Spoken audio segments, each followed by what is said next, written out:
Mic is on. Can y'all come on in here? Just Steve, you want to be a co-host? I'm going to invite you anyway to be a co-host. If you don't want it, you can decline. What's up, T Dynamite? Can y'all hear me? Let me know if y'all can hear me. Um, We can hear you just fine, Dwan. Peace to you. Peace to the peace. room. I'm trying something different out. I got my AirPod Maxes on. Usually I have the sound open so I can hear the outside sound. So I have the sound off now, so hopefully it shuts the outside noise down for you guys. But it's sunny in LA and it's been raining like cats and dogs. So I got to get my vitamin D and sit on my porch. I'm an LA city country nigga. I will sit on my porch and drink some lemonade like I'm down south. And so If you down south, you're definitely sipping on some tea. I don't know about the I lemonade. I do not Maybe an Arnold Palmer. I don't do tea. I never have done tea. See, I'm not my grandmother from Texas, Dallas. Was born in Oklahoma, in Tulsa, Oklahoma, but raised in Dallas. And and they do lemonade. They always did lemonade, my grandmama's people in Texas. Tea is more I hate tea, honestly. I'm one of those rare people I hate tea. I do not tea is nasty. I don't like sweet tea. I don't like warm hot tea. I don't even like the rapper Ice T. He from LA. He went to Crenshaw High with my mama, and I didn't like his music. I don't like no ice. I don't like no tea. I don't do tea. Ugh. And I'm thinking tea, I gag like yuck.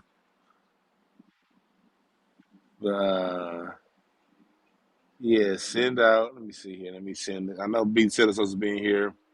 He's gonna be in here, and we're gonna talk about our all creations African. I'm gonna focus on music, but I want to kind of leave it open to everything because it kind of seems like what's up, nicey girl. Uh, it just seems like everything that comes out, especially when we create it or if we're doing it, everything goes back to Africa. You know, if you see somebody do a dance, that's African. If somebody does a beat, that's African. If somebody blow their goddamn nose, that's African. You know what I mean? It's like, but they don't do that with Chinese people. They don't do that with Jamaicans. They don't do that with Hindus. You know what I mean? They don't do that with none of these cats. They don't say Kamala Harris and her Hindu people that go around doing that alhamdulillah, alhamdulillah. They don't say that's African. But everything we do got to be African. And this was inspired by somebody had inboxed me on Instagram, and they said they there was a clip from Kwame Brown, his video. When Kwame Brown first got hot like 2 years ago, I was watching all his videos because that shit was hilarious.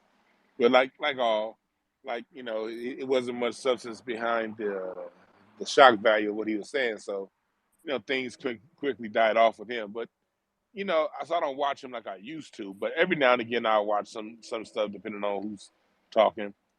And somebody referred me to this part in his show where some Jamaican guy had come in and he was saying hip hop is African, and his example was because the twerk is the same as the wine in Jamaica, and which is the same as some other dance in Africa. And my first question was, nigga, what part of Africa? Because that's a big ass continent. It's a huge continent. It take up a whole lot of piece of land. What part of Africa? First of all, when people say this stuff. Second of all, when it comes down to it, like, why is it every time we do something, it all got to go back to Africa? And I understand some of our forefathers in the black conscious community, were the main ones, pushing the African stuff back in the day. And I get it, but at what point do we sit back and ask questions? Okay, if everything is African, okay, from where in Africa? What time period in Africa was these things were these things invented? Because it's like I like to take an anthropological approach to anything when it comes to information. And if you're telling me something came from something, you're going to have the source where it came from. Okay, if it came from there, let me give you an example. An example later on in the video while we're talking. When we talk about the vocal scales, la da da da da da da da da, like we can conclusively trace how that got to Spain from Mesopotamia through a man named Zeriab in the 10th century, 9th century AD. 9th century AD, the vocal scale, the music chords, what we now know as flamenco and that sound, that did not exist in Spain before the 9th century AD. Didn't exist. No records of it. No records of music notes. No records of anything. But after this man named Zeriab came into Al-Andalus in the 9th century AD, you see disappearance of things called musical scales. You see the flamenco sound. You see what's now known as classical music. You see during the 10th century, they invent this thing called the piano because the little Europeans were too small to play the harp. So they had to turn the harp on inside and put it inside of a box. And that's how we get the piano. You can see that, okay, this when this person came over to this particular piece of land, these things that were not in existence before that person got there are now in existence and flourishing. And we can prove he took it from where he took it from because we see those same things flourishing where he came from in ancient Mesopotamia. So what's now known as Istanbul, Turkey, all of them was niggas back then anyway. So we can see that. But when it comes to our music, and black cultural expression, it seems as if they turn around when it's us and say, okay, that's Africa. I'm like, okay, who brought it from Africa? When did they bring it from Africa? And what part of Africa did they bring it from? And how did it get there? You always got to answer who, what, when, where, and how. Who brought it? When did they bring it? How did it get there? When did it come? And where did it come from? Specifically. They never seem to be able to answer that part. It's just African. So I want to open up the floor. I see CC in here. I want to open up the floor and raise y'all hands. And I want y'all's opinions on, like, are all creations African? Like, what do you think? How do you feel? Eve, I want some of your thoughts too. Like, so I'm doing this on Twitter Space instead of YouTube. I kind of want to hear what y'all think. What's your feeling about this whole thing with um, everything that's good being African? Go ahead, Eve.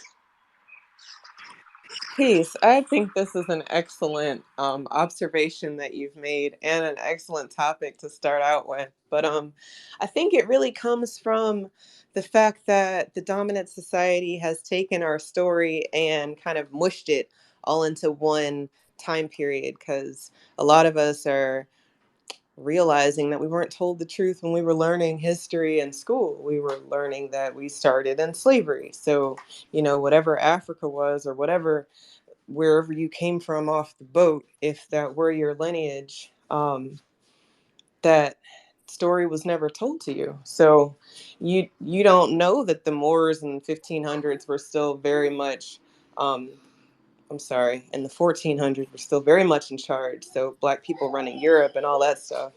Um, I I think I think you're bringing up a really good point. And I think it starts with knowing who you are. And I'll land right there for now. Okay, cool. Always feel free to speak again, Eve, at any point. B Zilla, my brother's in the room right here. We talking about. I just want to set the table for you again because I know you just got up in here. The perspective I'm coming from is are all creations African, and I'm talking about how like we can trace how the Moorish sound got to Spain from Mesopotamia, and then from Spain you hear the sound coming over here when doing the expulsion of the Moors, and we still hear the sound through songs like Spanish Joy from D'Angelo, Portuguese Love from Tina Marie's, Flamenco Scan. Well, I said Tina Marie, Portuguese Love, composed by Paul Reiser, and you have flamenco sketches by Miles Davis and those sounds, so we can see a chain of evolution of the sound. but we can't quite get that when it comes to Africa.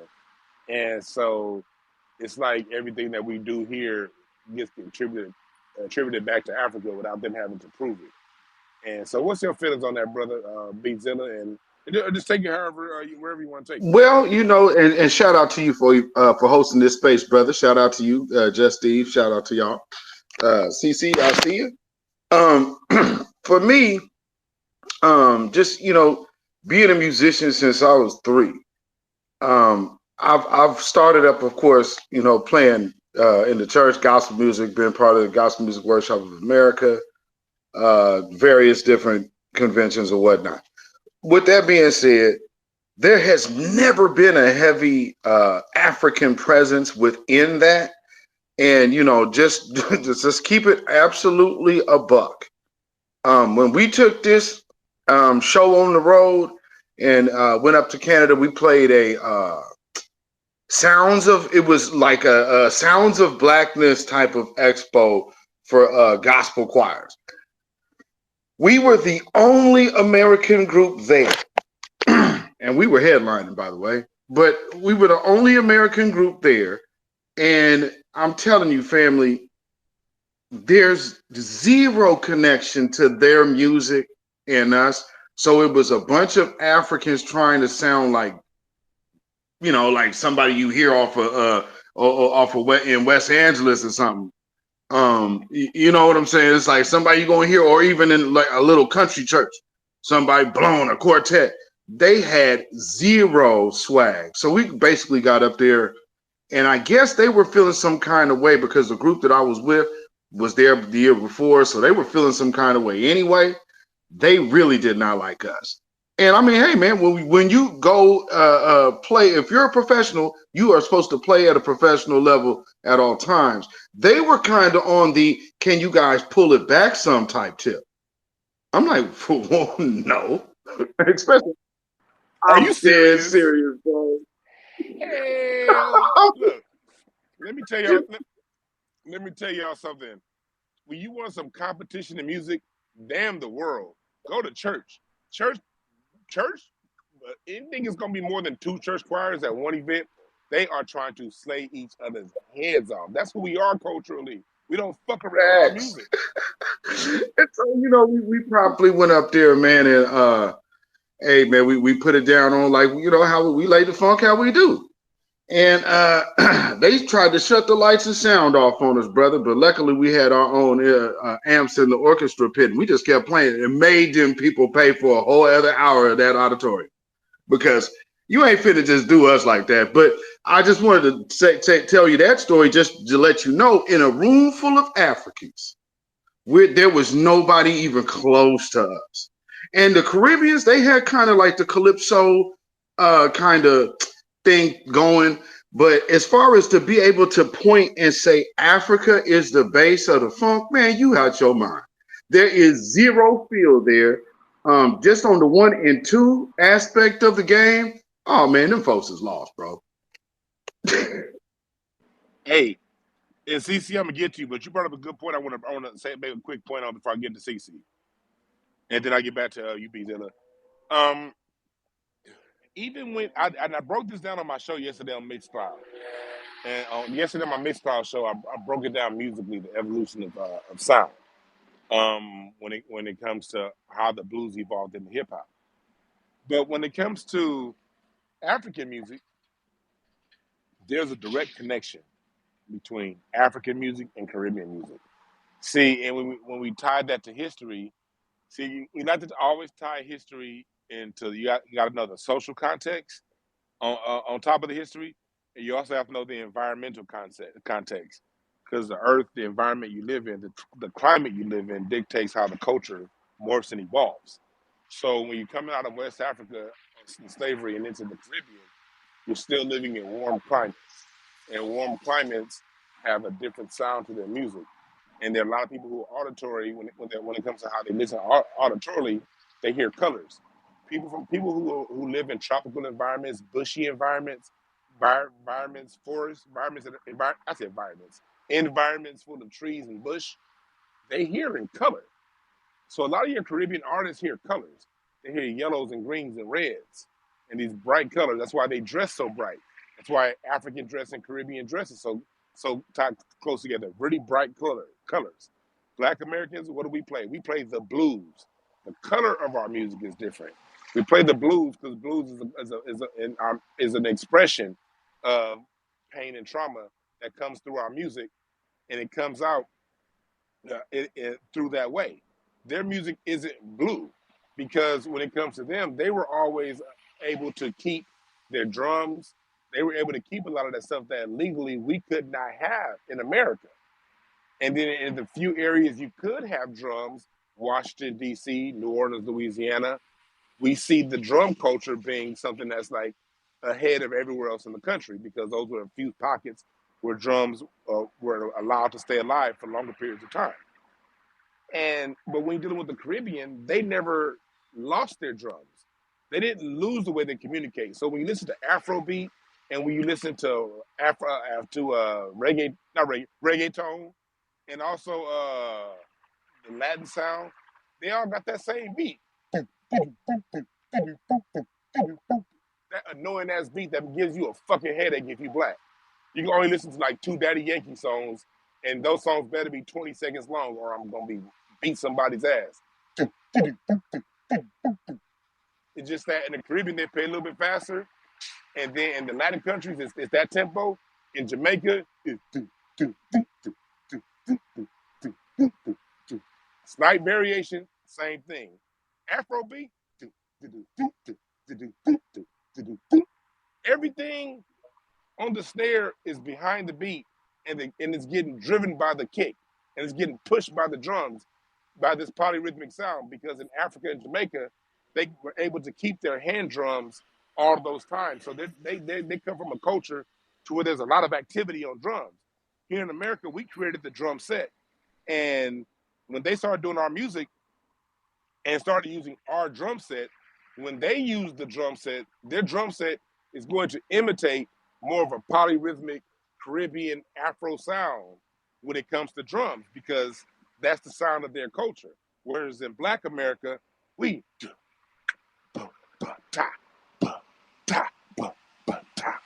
totally different beat, totally different rhythm. So you can see a cultural connection between the Caribbean and Africa. And then when you match that with the census data and all the data from all the slave records, the majority of slaves taken from Africa to the Americas went through the Caribbean or Brazil, not North America. Only 300,000 people came from Africa to North America. The majority went to the Caribbean and Brazil. So you can see and hear a cultural connection and a sonic connection between the music, especially when they adopt our instrumentation, drums, bass, and keys. When they take our instruments, their sound that we seeded them with, by the way, is closer connected to the Jamaican sound, the Caribbean sound, and Afrobeat have a much closer connection than those two have with us. Go ahead, Cece. Hey, Dwan. Hey, Just Steve. Hey, Beatzilla. Peace and love to the room, to the space. One of the things Can y'all hear Cece? Or is you that can't me? hear me. Oh yeah, I can hear her, bro. I She can there. hear you too. Yeah. I can't hear her. You Oh, want me to okay. leave and come back? I'll shut up. No, I'll leave and come back so you can hear me. Okay. Tell them. Go ahead, Cece. Oh, Dewan, she's gonna dip out and come right back. Okay, cool. Because I hear everyone Mhm. else. As she does that, though, I was thinking about the baby came downstairs and got my brain all distracted. But our story, they like to bits and pieces us. And I hate that, because if you don't know somebody who knows our story, then you will be a person who's, living off of crumbs on our story. And it's very important, the different stops along the trip. And I'm not talking about the diasporian trip. I'm talking about that initial trip out of Africa. The one I know you know what I'm talking about, because we both listen to Dr. Winters, and we were everywhere first. Absolutely. So essentially it is. Essentially. But as I'm learning, all life didn't start in Africa. So maybe that's a different discussion for a different day. But, they tried to pass that lie off that all of us came from Africa. And no, all of us didn't come from Africa. So Um, while I think that there is some truth inside of the title a little bit, you know, like who is the we that we're talking about? And since I know you're talking about us, foundational Black Americans, sure, our creativity started a million years ago on the continent, but man, does our story not shift, evolve, upgrade, or whatever as we walk the damn earth? And I think that that's something to pay attention to. And I think Yeah, CC. yeah, yeah. You're right.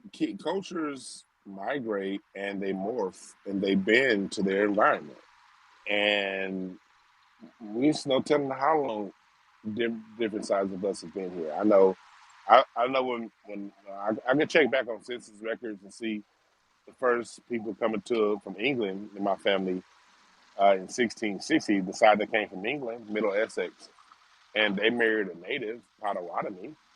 And so no telling how long that native Potawatomi was here when they got here. You know, no telling how long the black person that they married, um, Tim Johnson, in 1720. No telling how long his lineage was here in America.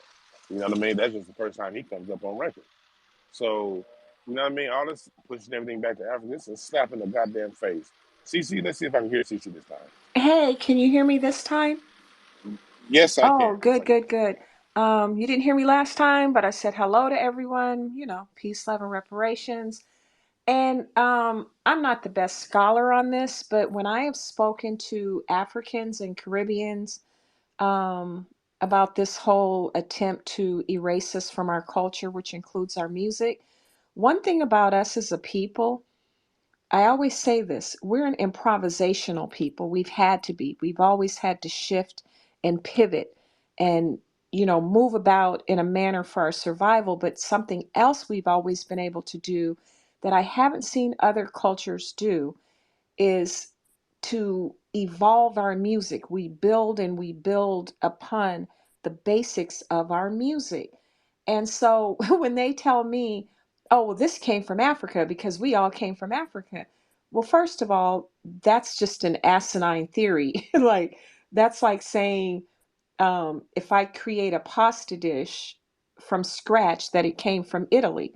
Just because pasta came from Italy doesn't mean that they can claim that dish, right? So I said to them, and like you said, Dwan, okay, well, give me a timeline, a time frame, a geographic location.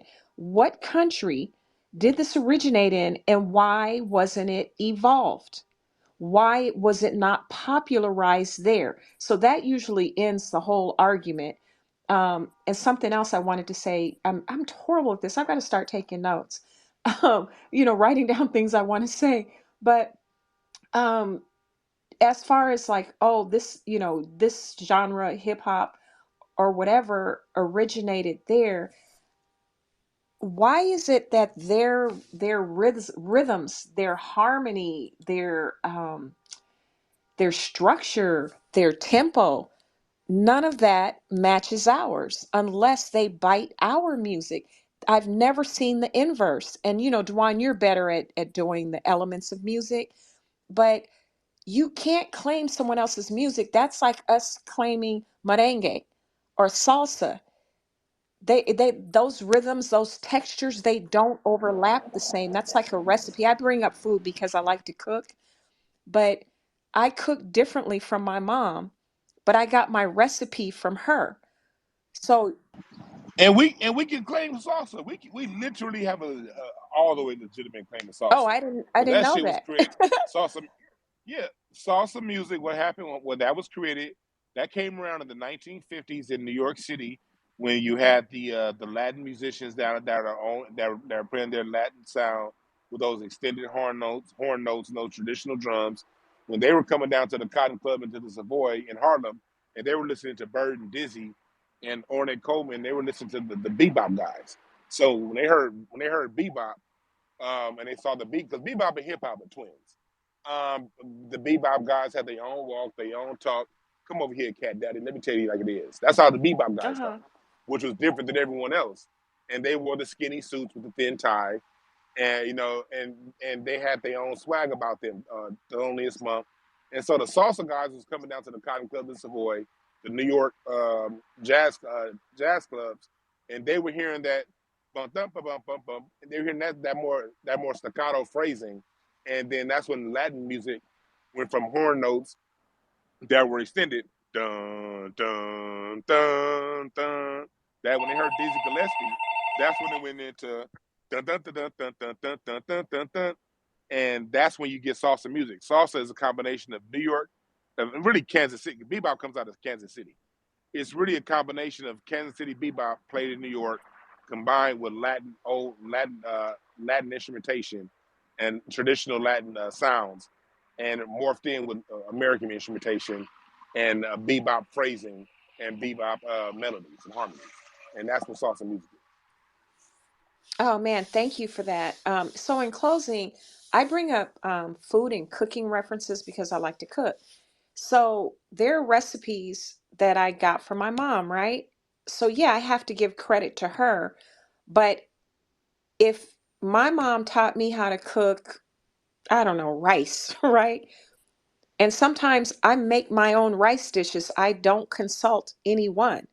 I'll throw in a cream sauce, some tomato sauce, some garlic, some habanero, just something I want to try.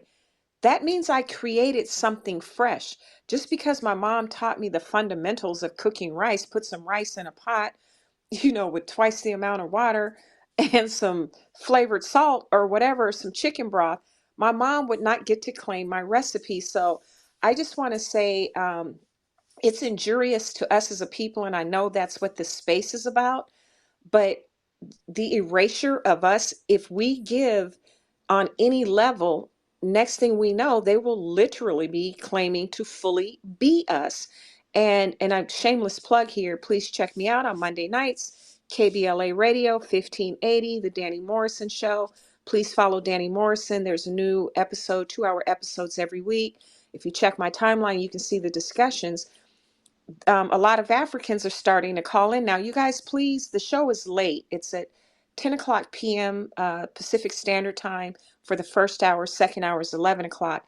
But the Africans and the Pan-Africans and Cobra are calling, and they're just lying. So they haven't hit me with the music yet. But I say all this to say, no matter how much heat I take, I won't let anyone take our culture, and you're not going to take our great music. So I close with that. Peace, love, and reparations. I'll be around, Dwan, but I'm working, so I'll just have the mic off, okay? That'll work. Raise your hand anytime you want to speak. Yeah, that's real talk. And what's up, Major? What's up, Black Shark? We we got to know that like when it that's why I've pivoted and started to go on the offensive when it comes to it. Before you even come to try to touch my music, I'm going to explain to you how we the daddy of your music too. And we not the daddy because we forced you upon you. We the daddy because your mama accepted us into the house and you did too. We have caused so many generational rifts around this world. Black people, we don't even know how many cultural revolutions we are responsible for. Arab Spring in 2008, they were playing Fight the Power. That was a hip hop. That was a Black American inspired. When I went back and heard some of the people that was a part of that, they were like they grew up on NWA, they grew up on Ice Cube over in Egypt. Can't even speak no damn English hardly. You know what I mean? Do we know? I tell the story all the time. Some of these stories, y'all gonna hear me say a lot because I'm gonna say this shit until everyone know these talking points. Um, the World War II. Cheap ass car out here. Like, that nigga muffler sounded like a lawnmower. Anyway, lost my goddamn train of thought with that cheap ass muffler. That shit sounded like a Fisher Price toy.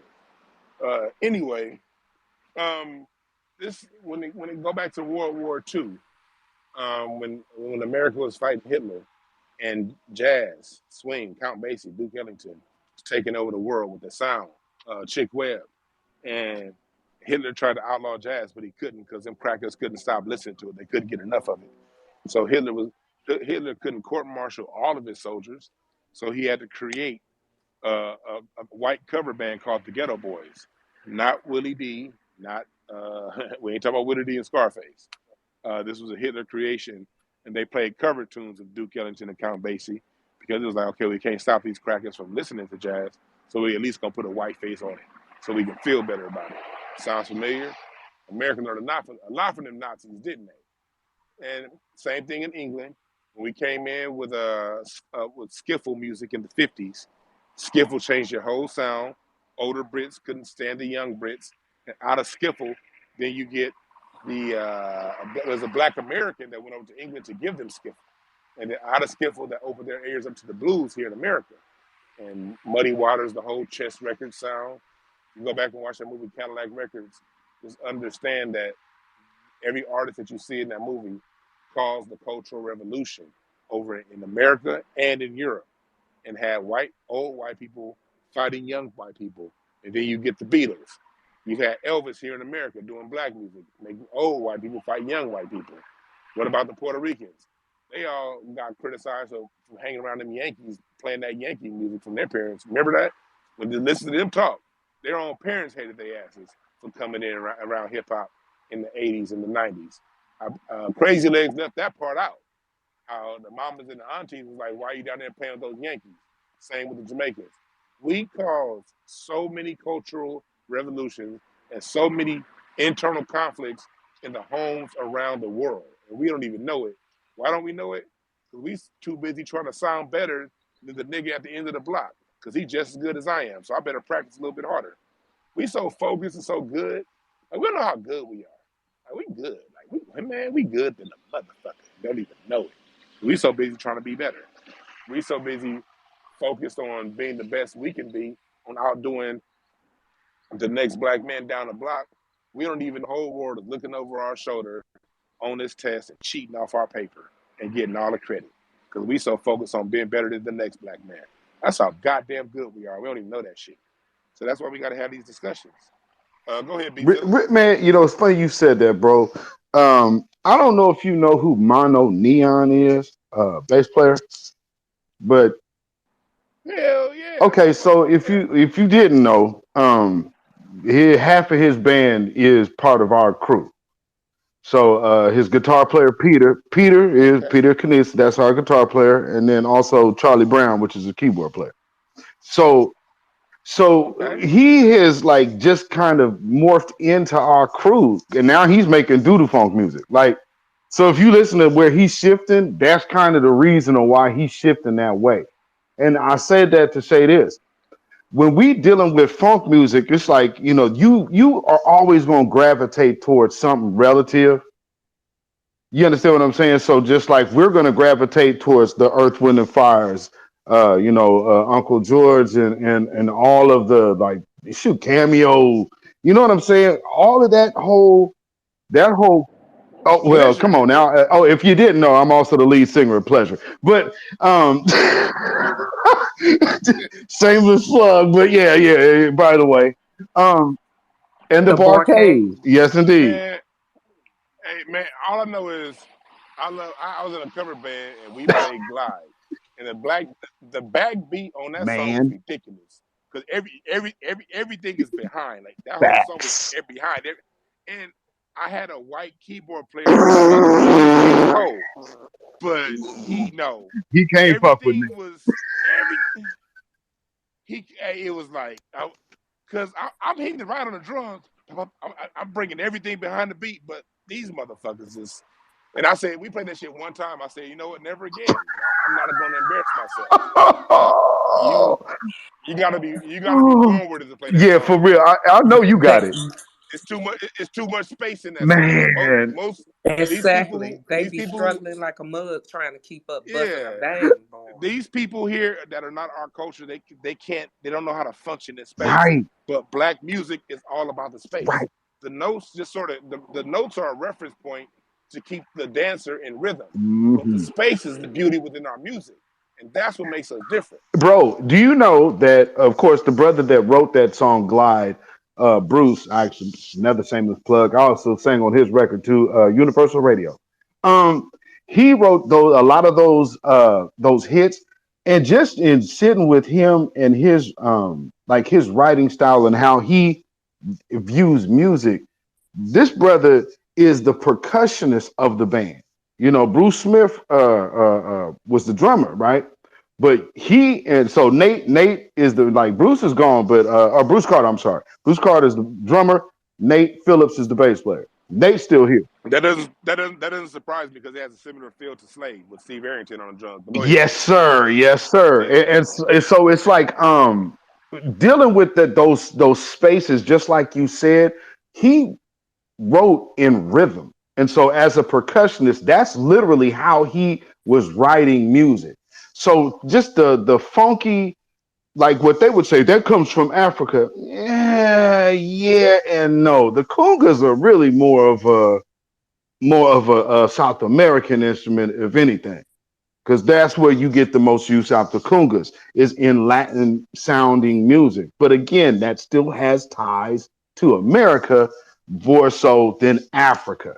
So, but we were calling everything like everything was just naturally called African. So that's one thing. Like I don't know if people understand when they're learning music and whatnot. A lot of the stuff that we are taught is literally taught lumped in with Afro and Latin. So when you're taught these rhythms, it's literally called Afro Latin rhythms. So when you start learning these charts and all of that crap, if you read music, um, you'll know what kind of music you're in. Now you'll hear a little bit of African music. Do you know the element that comes from the African music in that? It is all the off time shit. Literally all the off time shit. So like when we know 1, 2, 1, 2, 3, so with these folks over there, they're all over the place. They're just like one solid count. Doom doom doom doom doom. They're all over the place.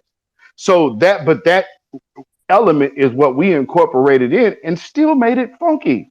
They cannot do that. And and on top of that, when I broke down on my show yesterday, their drums are there's a circle of drums. There are multiple drummers, both in African and Latin, so-called Latin music. Because when I hear Latin, I don't think it's the Moors. That's just the sound of the Moors that these motherfuckers brought from Al Andalus.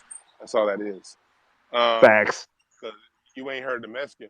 Mexican music is playing the same shit it was playing when I was a kid. Doonch, doonch, doonch, a nosotros fuimos vimos a la cuatro, nosotros. It's the same shit. It ain't involved the motherfucking thing. So that tells you, who's the sauce behind the music. But anyway, um, when it comes to the African sound and when it comes to African drums, it's a circle of people. It's a lot of people. When it comes to American drums, it's one person. And then when you get to the congas, they're not necessary in our music, but when they do come, they color the music underneath the sound. They don't dominate the sound. The coloring. Like Gap Band is a perfect example of coloring using the congas, and using the bongos, and different hand instruments and percussions. And we use it underneath. Earth and Fire, Maurice White, he will use the wood clays and things like that to layer the drums. And so even when we do use some of the instruments that we share, we use them differently. They don't dominate the sound. They pull back. The closest percussions come to dominating the sound is in go-go music. But the reason why that's true is because in DC got access to drums before the rest of America, the rest of Black America. Drums became a thing in DC, became legal in DC before anywhere else. So their drum culture, their go-go music, their drums are all on top of the music. Outside of go-go, our percussions are layered in between the rhythms and behind it and underneath the sound as coloring, not as the primary source. So even when we use it, we don't dominate with our drums. The drums gotta stay in a pocket and they gotta play behind the beat. That's nothing you're saying like as far as the beat. African music is on the beat. Boom, boom, boom. It's like you take a pogo stick and bounce to it. When it comes to our music, everything is behind the beat. You can't like if you play on the beat, like on the beat means okay, we about to play some crossover. We know as musicians, we about to play on the beat. Okay, this is a crossover song. This is a song for white folks. That's something that Little Richard understood. Little Richard understood that white folks, that's what white folks and Africans do, and the diaspora in the world do have some similar bond. They play their music on the beat. So that's why when you get a white sounding song, it'll sell more around the world, not only because it's a white person singing it. Everybody wants to see a white person singing, but it's more their style. It's more their flavor. Even like Bruno Mars, it's faster. Even when he tries to imitate funk, it's still faster. It's still more on the beat. And when it comes to our music, it's always slower and behind the beat. And the further behind the beat you can hit that snare, you can hit those notes without dragging the song, the more we like it. And so just everything about, even when we use the same instruments, they are used completely different. Eve, you the co-host, I'm gonna go to you, then you're gonna kick it to whoever had their head up next. Sounds like a plan, and I think it might go to Cece, but maybe she'll let Miriam go since Miriam hasn't spoken yet. But Cece, shout out to you. I love what you said about rice. You said your mom taught you how to make rice, but then as soon as you jazz it up, does it mean that you've got to give her the credit? Okay, I'm gonna get some peppers. Um, yeah, I cook. I'm all the time cooking. That's literally like my main thing. So shout out to Mighty. But yeah, shout out to Cece because I just love that. You know, my mom taught me how to make rice, but I learned how to upgrade on my own from my own experience, my own taste buds. Like, what do I like and what can I bring to the table, so to speak. So yeah, I just wanted to bring that back around because I really felt that. So yeah, go ahead, Cece. Hey, And then Miriam, maybe. okay, I was doing some yard work, so I didn't hear everything. But real quick, I have a question for you guys and a statement. But I'm just I want to say them back to back so I can go off mic. Um, so one of the things when I was in college was my music Y'all hear? history slash. You can't hear me, I can hear you, Cece. Oh Dwan. Lord, that's my phone again. So I can't hear. Go ahead. um, in my music history and my music appreciation class, one of the first things they taught us was that rhythm originated in Africa. So my question, and please don't answer yet, but my question is, do you think that's why Africans keep saying, they're trying to claim everything, well, maybe it's because, they too learned that rhythm started in Africa. And then the second thing, I wanted to say, of course, again, I forgot. I think I need to start taking some memory pills because I'm forgetting everything lately. Um, but it had something to do with the fact that when I talked about the evolution of music, like take a Beyonce. Beyonce on her own as an artist, she will kind of start a new genre of music. Rakim with rap, like different artists, singularly start new genres within genres, subgenres. I haven't seen that really anywhere else in the world. And I think going back to being improvisational and being evolutionary. What do you guys think that's about? Why do cultures who haven't evolved their music in centuries think they can claim our music? So I guess that was two questions. Well, I can answer as a musician. All that shit ends when you hit the stage. So I mean, it sounds cool from a distance, but when you have to hop on the stage with musicians that really do this shit, oh yeah, they trust me, they'll in a heartbeat they'll learn the difference between us and them. Hey, BZL, can you repeat the question to me real quick? It I was a couldn't hear. oh okay. She asked about what they say rhythm originated in Africa, and if that's true, then how come our music always evolves? We have subgenres within genres, and then their music has just stayed pretty much the same. And only time that their music is changing is when they're imitating ours. That's very true. Their music evolves with what we move. It's North America runs on a different frequency, and we have everywhere has their own rhythm, and they always want to tie our music to our oppression and to our our trauma, and that's part of it. The blues, that's part of it. But we've had this rhythm for a long time. I mean, we had we had international singers that was going around entertaining parts of Europe going back to the 18 and the 1700s. We have lineages of black people who were never enslaved, who are still greatly musically inclined. They always want to say oppression brings in the best music. Miles Davis is responsible for 4 evolutions in music, and he was raised in a middle class environment. So they are, we can't let them tie everything back in. We have a different rhythm, and whether you were enslaved, whether you were poor, whether you come from a middle class environment, you have that rhythm, and it's varying degrees. Some have more than others, but it ain't all just tied because of our poverty and our woe is us. We just the worst things that's ever happened in life. That's part of the story. Even black folks without those experiences still have something. And look at Ohio. All that funk that came out of Ohio, those came out of middle class and black environments. All that Ohio funk came from middle class black environments. And we just have a different rhythm. And whether you're in Ohio, LA, Detroit, Seattle, Portland, Chicago, Detroit, no matter where you are as black Americans, we have this distinct rhythm that still is kin to one another, but distinctly different from all other black people across the planet. Go ahead, Miriam. Thank you, brother, and shout out to the room. Thank you, brother Dewan B, sister Just Eve, and brother B Silla. Shout out to you, Just Will. Shout out to you, sister Cece. Shout out to you, sister Shaw. Shout out to you, brother Sage, and of course, shout out to you, brother Great Black Short. I tell you, the family's thick. Just veggie back writing on what you just spoke upon with Miles Davis, and Alton is trying to claim him. He was born in Alton, but at 2 months, I think either 2 months or either 2 years of age, the family moved to East St. Louis, Illinois. So he was raised there and developed there. And East St. Louis, all the credit usually goes to like Kansas City and stuff like that. But no, they had master jam sessions in East St. Louis, Illinois. Red Fox used to stop through. LaWanda Page, aka Esther.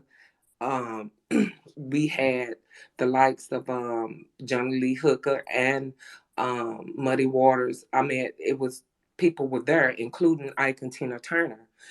They were in St. Louis for a short time, but they lived in East St. Louis, right on Tudor. And yeah, and right before they left to go to California, they actually raised their kids and lived in East St. Louis, Illinois. So that's what a lot of people don't understand and know. So those are actually facts. Um, and as you were saying, you had your Cab Callaways and the bebop and the swing era, the Cab Callaways and the Duke Ellingtons and Bird and Miles and all of them. They structured not only with jazz but the blues, and it was interchangeable on a lot of levels, and it was just beautiful. And to answer also what Sister Cece had put forth, why is it that they teach that rhythm starts with Africa? They teach this when you get into music appreciation um, at college level. I had one of the great world orchestras, renowned conductors, who's also from East St. Louis, Illinois, which is Dr. Eugene. He's from out of East St. Louis, Illinois, and he taught us that they would say that, but actually every culture has its own rhythm that was spouted from their, surroundings and their conditions in which they came from. So I would say no, we have our very own unique melody.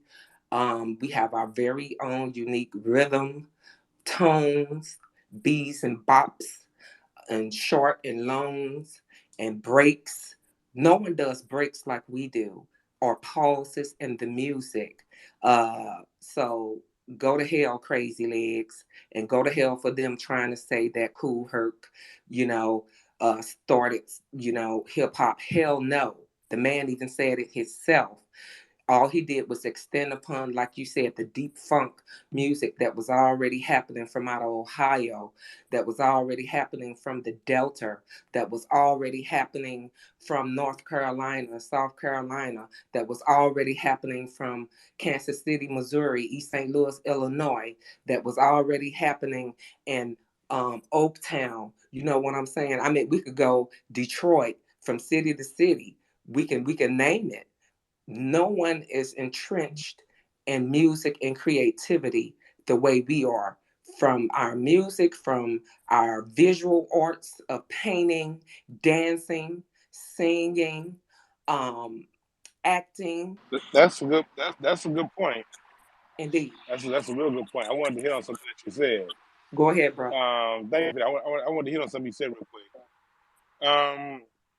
Like when we talk about our music and the different places that it comes from, I saw something recently. It was some people that were.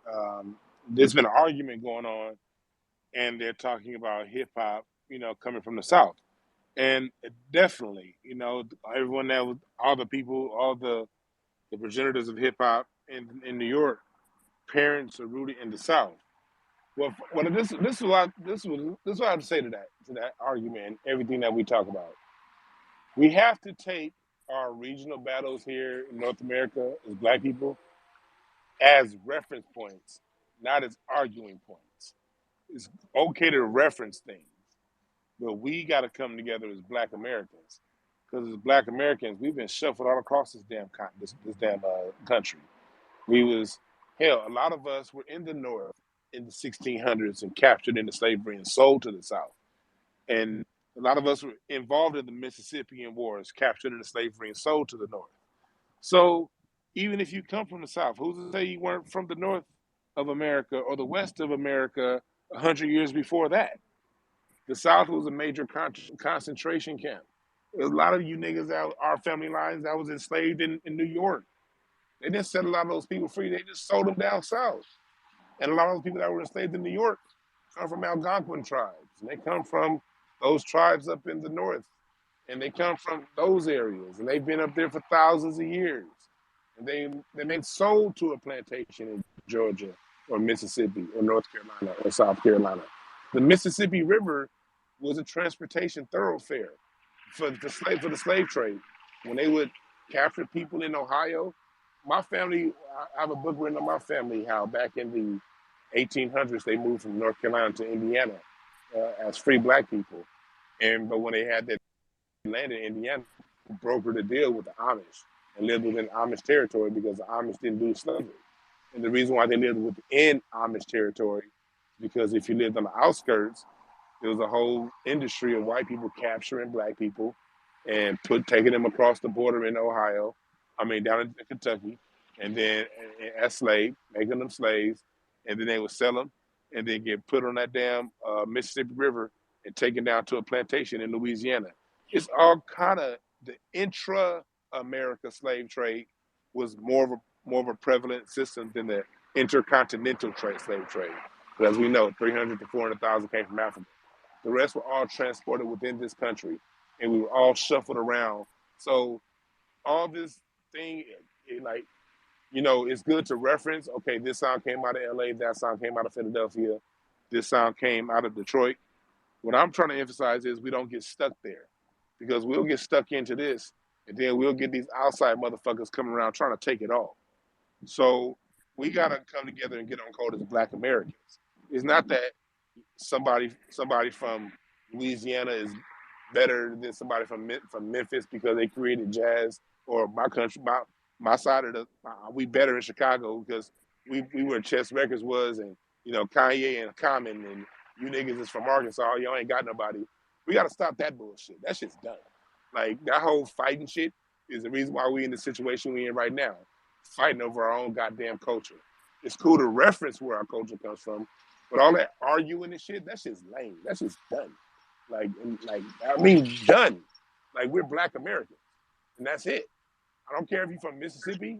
I don't care if you're from North Carolina. I don't care if you're from fucking Utah. Nigga, Utah's my question. But you're still Black American. And that's where we gotta be with with it because being like that is going to thwart and get in the way of any of that other people coming around trying to take our culture. Who's next? I see Adonis came up here, and this is the brother that recently had the videos with Adonis? the women with over there in London saying we were shit. If I Beat believe said. Yeah. so, okay, Adonis, go ahead. Go ahead, Adonis. go ahead, brother. You got it. Shout outs to Cece because she's the one that just retweeted my last post, and I seen her that she was in here, and I literally jumped from it. So I want to give her a shout out because I wouldn't even have known this was happening if it wasn't for her. I agree with everything that Dwayne just said. You know, it's the inner city wars that we got with our own black culture that's really messing us up. Because at the same time, in Europe, the ideas that they're spreading about us is what's really fucking us up. It's these. It's like we sit there, we're so stuck in our American perspective and our American drama that we go through. We don't realize that, yeah, as much as the white man or whatever you want to call it influences the world that we live in America, he's also influencing the internationals. So as you might have seen in that video itself, they have Africans who literally look at us and say, yeah, you guys are dumb, you don't know where you guys are from. And that's the stigma that's literally confidently, comfortably moving through Europe. And it's so wild and crazy to me as a black American to go over there and see that they are so comfortable with saying this and not feeling any type of, am I wrong? Am I any second guessing? And it's like, how can you feel this comfortable? So and that's one of the reasons, like, yeah, luckily it just got to this point. I haven't really spoken on it, but it just got to this point where I started seeing a pattern of them doing this, and it just hit me one time, and I was just like, wait, what is going on here? And then I was like, I know I'm not the only person that's crazy, that's bugging out. And then surprisingly, my video hit Twitter, and people started seeing it. It was like, nah, this is crazy. And a lot of other people reached out and said, yeah, the same thing happened to me. And it's a thing. It's really a thing. And it was so wild to me as a black American, knowing that we've influenced the entire world. With the way we talk, the way we walk, the way we dress, and they imitate us. And one of the words that recently came into my vocabulary, which I learned from TikTok, on Twitter, is tether.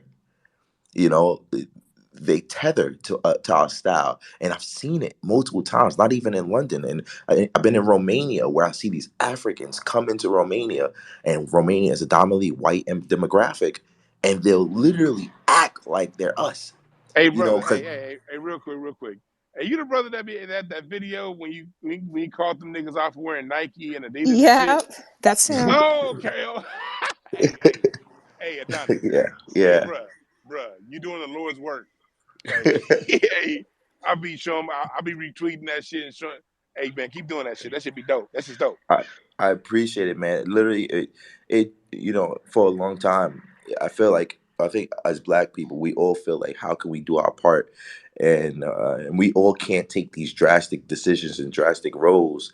But for me, when I as a content creator, yeah, I've gotten a lot of backlash from exposing, but it's it's a crazy situation because I literally have to figure out how to do this the correct way.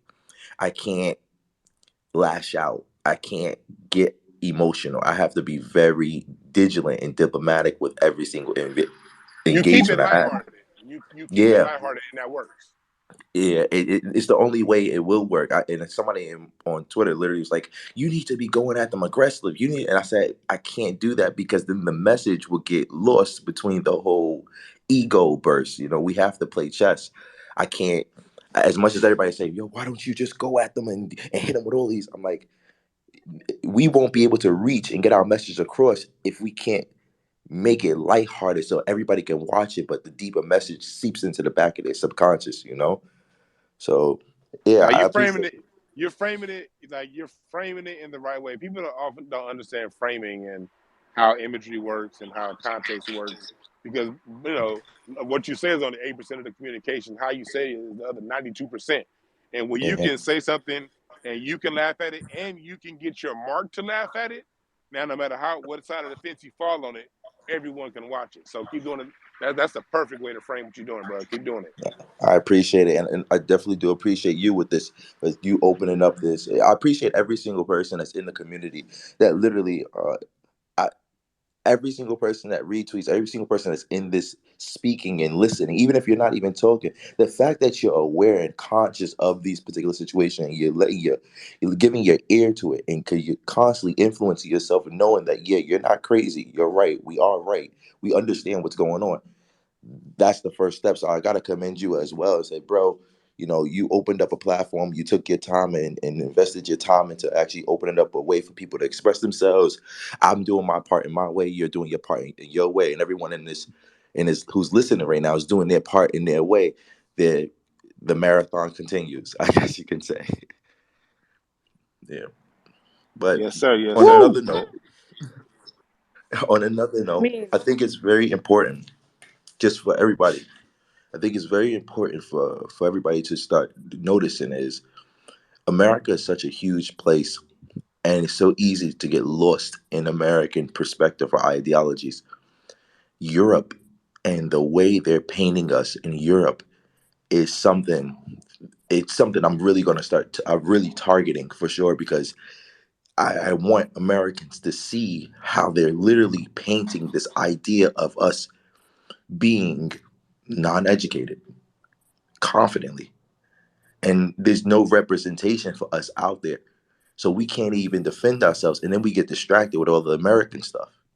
So it's like it was crazy for me. It was literally crazy because I was sitting there. I'm literally like one of the only Americans, Black Americans, who, you know how do I say it? There are people who go out there and just shuck and jive, if you know the reference, like they'll shuck and jive for the masters to get the opportunities that they want, and play that position and play that role. And for me, I just can't do it. I can't play the role. Steve Harvey. Huh? Adonis, you said you're a Black American living in London. Well, I'm international. I travel a lot, but yeah. Oh, so shout out to you for being a passport bro who's on code. I like that. Yeah, that's another thing. Yes, I was lucky. I say that. I tell everybody, every Black person, get your passport. You won't regret it. Just leave, and then take a little quick trip and just see what the world is out there. Because when you come back to where you are, it just changes your perspective. We need to travel as a community. Our community needs to travel more. I tell people a lot. I say I don't really have friends. They say why? I say because the more I travel, the less I can relate, and that just hits them differently. It's just a crazy situation. Yeah, thank you for that, brother. Thank you for that. And I Woo-wee. think I think overall that's just a good solution, because when it comes to cultural perspective, their own culture and get a larger perspective as to what's going on. And I think that's a good way of us minimizing conflicts. To acknowledge the difference between what's going on in Detroit and what's going on in New York. That's cool. But these knockdown, drag out fights that we be having, the reason why we had these long ass fights is because I don't think we have a true understanding of any context outside of it. So this huge fight that we have outside the country becomes a big thing, while we have outside people who love all of what we do and want to take it all, and we don't even see it happening because we're too focused on this small petty beef. And I think getting outside the country and seeing what's out there can help put into proper context the reason why we need to minimize the internal beef. Yeah, So, I agree with you. I think that this is one thing I have in my mind constantly. Right now, in this era, in our time, it's the fight, the war over who owns America. Is it white America or is it Black America? Because right now, people are saying, I would never take ownership of a white man's land. America is a Black person's land.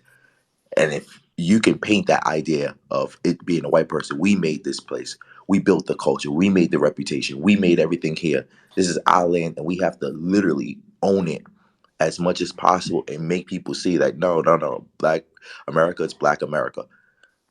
So it's a really crucial point in time where people are saying, nah, America, because they think white people really run America. But then you ask them, who's your favorite entertainer? Who's your favorite influencer? Who's your favorite? It's all black people.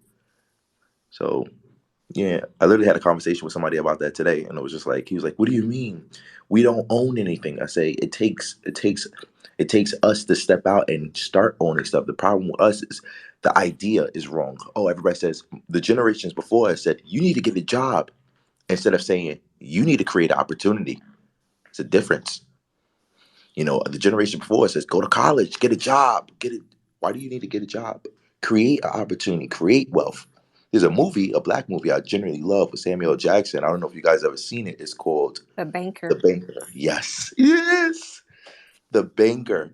I love that movie. It's like it's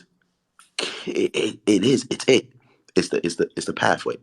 I suggest everybody to watch it because it'll definitely change your perspective on what's possible and what you can be doing, what you should be doing. I love that movie. Who said that? Cece? Yes, sir. You're tapped in. Yeah. Well, Adonis, Go ahead, CC. let me say this to you. One, welcome to the reparationist, revolutionary, historical society side of Twitter. We've been around and fighting the same battle that you're fighting for, some of us way more than this, but a lot of us for 7 years. Some people just got into it. But as far as the UK thingy, but anyway, welcome. And if you can check out my videos I've been posting from my KBLA interviews with Danny Morrison, and I discuss some of the same things you bring up. But with regard to the UK, forever they've always called us the dumb Americans, but those were white people calling us the dumb Americans, and they really were referring to white people then, white, arrogant, dumb Americans, right? But now with the influx of melanated immigrants, that's what I call them, because they keep trying to insert themselves into blackness when they know they call themselves African and Caribbeans when it suits them. But now what we're seeing is that the melanated immigrants, and this is a talking point they use on the continent, in the Caribbean, in every country they go to, because they have this like schizophrenic self-identity crisis. They feel bad about themselves, that they're fleeing all over the world. And they're constantly tired of living in the shadow of the great Black American freedmen. So they only have a couple of talking points. And those talking points are, you were slaves and you don't know where you're from. Now, let's remember that the Caribbeans were enslaved and the Africans were colonized. But here's the kicker. This, you don't know where you're from. I'm going to touch on this and really get to the music point. This, you don't know where you're from. Their countries, their boundaries were redrawn. We just found out the other day that 500 million Africans don't even know what day they were born on. They don't even have birth certificates. We can trace our lineage, some of us back to the 1600s, whilst they can't tell you their country's history or anything. So dead that when you talk to them. But as far as music is concerned, there's something afoot in the UK that's very dangerous. We're seeing the same pattern with Jews and white males who are running the music industry. They keep on posting and putting out, they're going on interviews and on UK television saying, this is authentic R&B. The best R&B is in the UK. How can that be when you're copying our old music? When we look at these Africans and Caribbeans singing R&B, they are literally bar for bar copying our music. And like I've said before, and to Beatzilla and Dwan, who are actually musicians, you can't exceed another artist if you're constantly copying, because that means you're an empty vessel. So you're having to study that person. So you're already behind while they're moving forward. You're studying this person, you're emulating them. Now they've moved on to something else. So you're always playing catch up. So when these melanated immigrants are saying, yeah, we're smarter than you, we're better than you, all that is an identity crisis.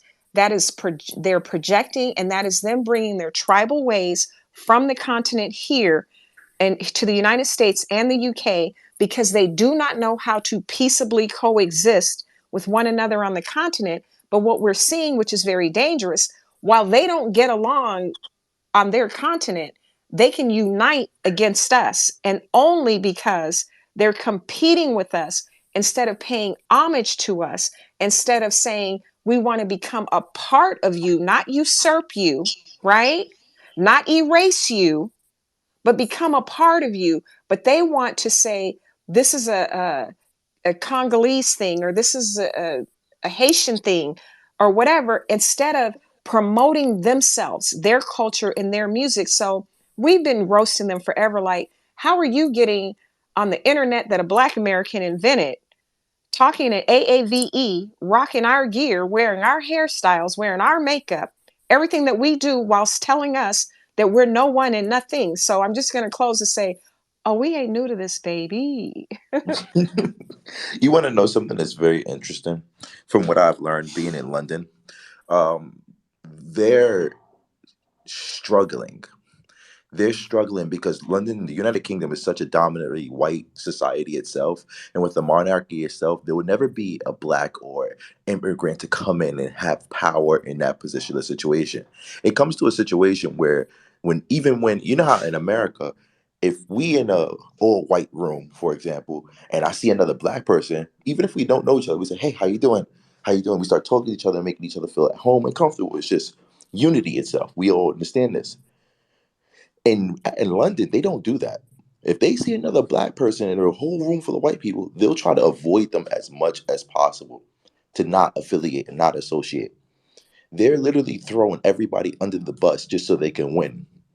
But that's one of the reasons why I really like London, is because the people in the UK are so slow. No, not slow. They're so they're not hungry enough. They're lazy. They're very lazy. So it's easy for any American to go over there and just without, because we're built to be 100. We're built to go and conquer. That's what it is. I tell people, they say, what is it being American? I say being American is not like a culture. It's an idea that you can conquer anything. You can get over any situation. It's an idea. To be an American is you can get through anything. That's what it feels like for me to be an American. But they don't have that over there. So they got these second generation Black people who look at us and everything we stand for and say, I'm that, I'm this, I'm from Africa. And just like you said, yes, they are running away from their country and their culture and trying to imitate our stuff. But all you have to do is if you ever do get a chance to go to London or any of these particular countries, you'll see that you sitting there next to them, even having a conversation. You seen my recent video, you seen that video with those two girls, right? Cece? Yeah, you seen the video with the two girls that I posted. I saw it. Sorry, my phone was in my pocket. Yeah. Yeah, the two video with the girls. I didn't say anything. I just asked them simple questions. What you didn't know is before that interview that I had with them, the Arabic girl, was very rude and disrespectful to one of my friends. And I told my friend, I said, you know what? I'm about to fuck her up. And he's like, all right. I said, watch. And I knew the problem with them is we've been playing chess as a society, as a Black community. We've been playing, and I use the word chess as a metaphor, but we've been playing chess with white America for so long. We got really good at adapting and playing chess itself. They're not. So they'll flip over all of their words. In about 2 weeks, I'm going to go do an interview with an older gentleman, an African older gentleman who called me out on Instagram. And I'm just going to fuck him up with these questions. And he don't know what he's getting into. He's not ready for battle. He's not mentally ready for battle. He hasn't been playing this game against the whites. He's trying to fight against the Blacks, not realizing that we're going against the whites, if that makes sense. And they're not even ready. So I don't see them as a threat at all. I don't see them as a problem. The only problem I see is that we don't have anybody to defend ourselves or respond and show the world these versions of it. And that's where I'm coming in right now and saying, you know what? Fine.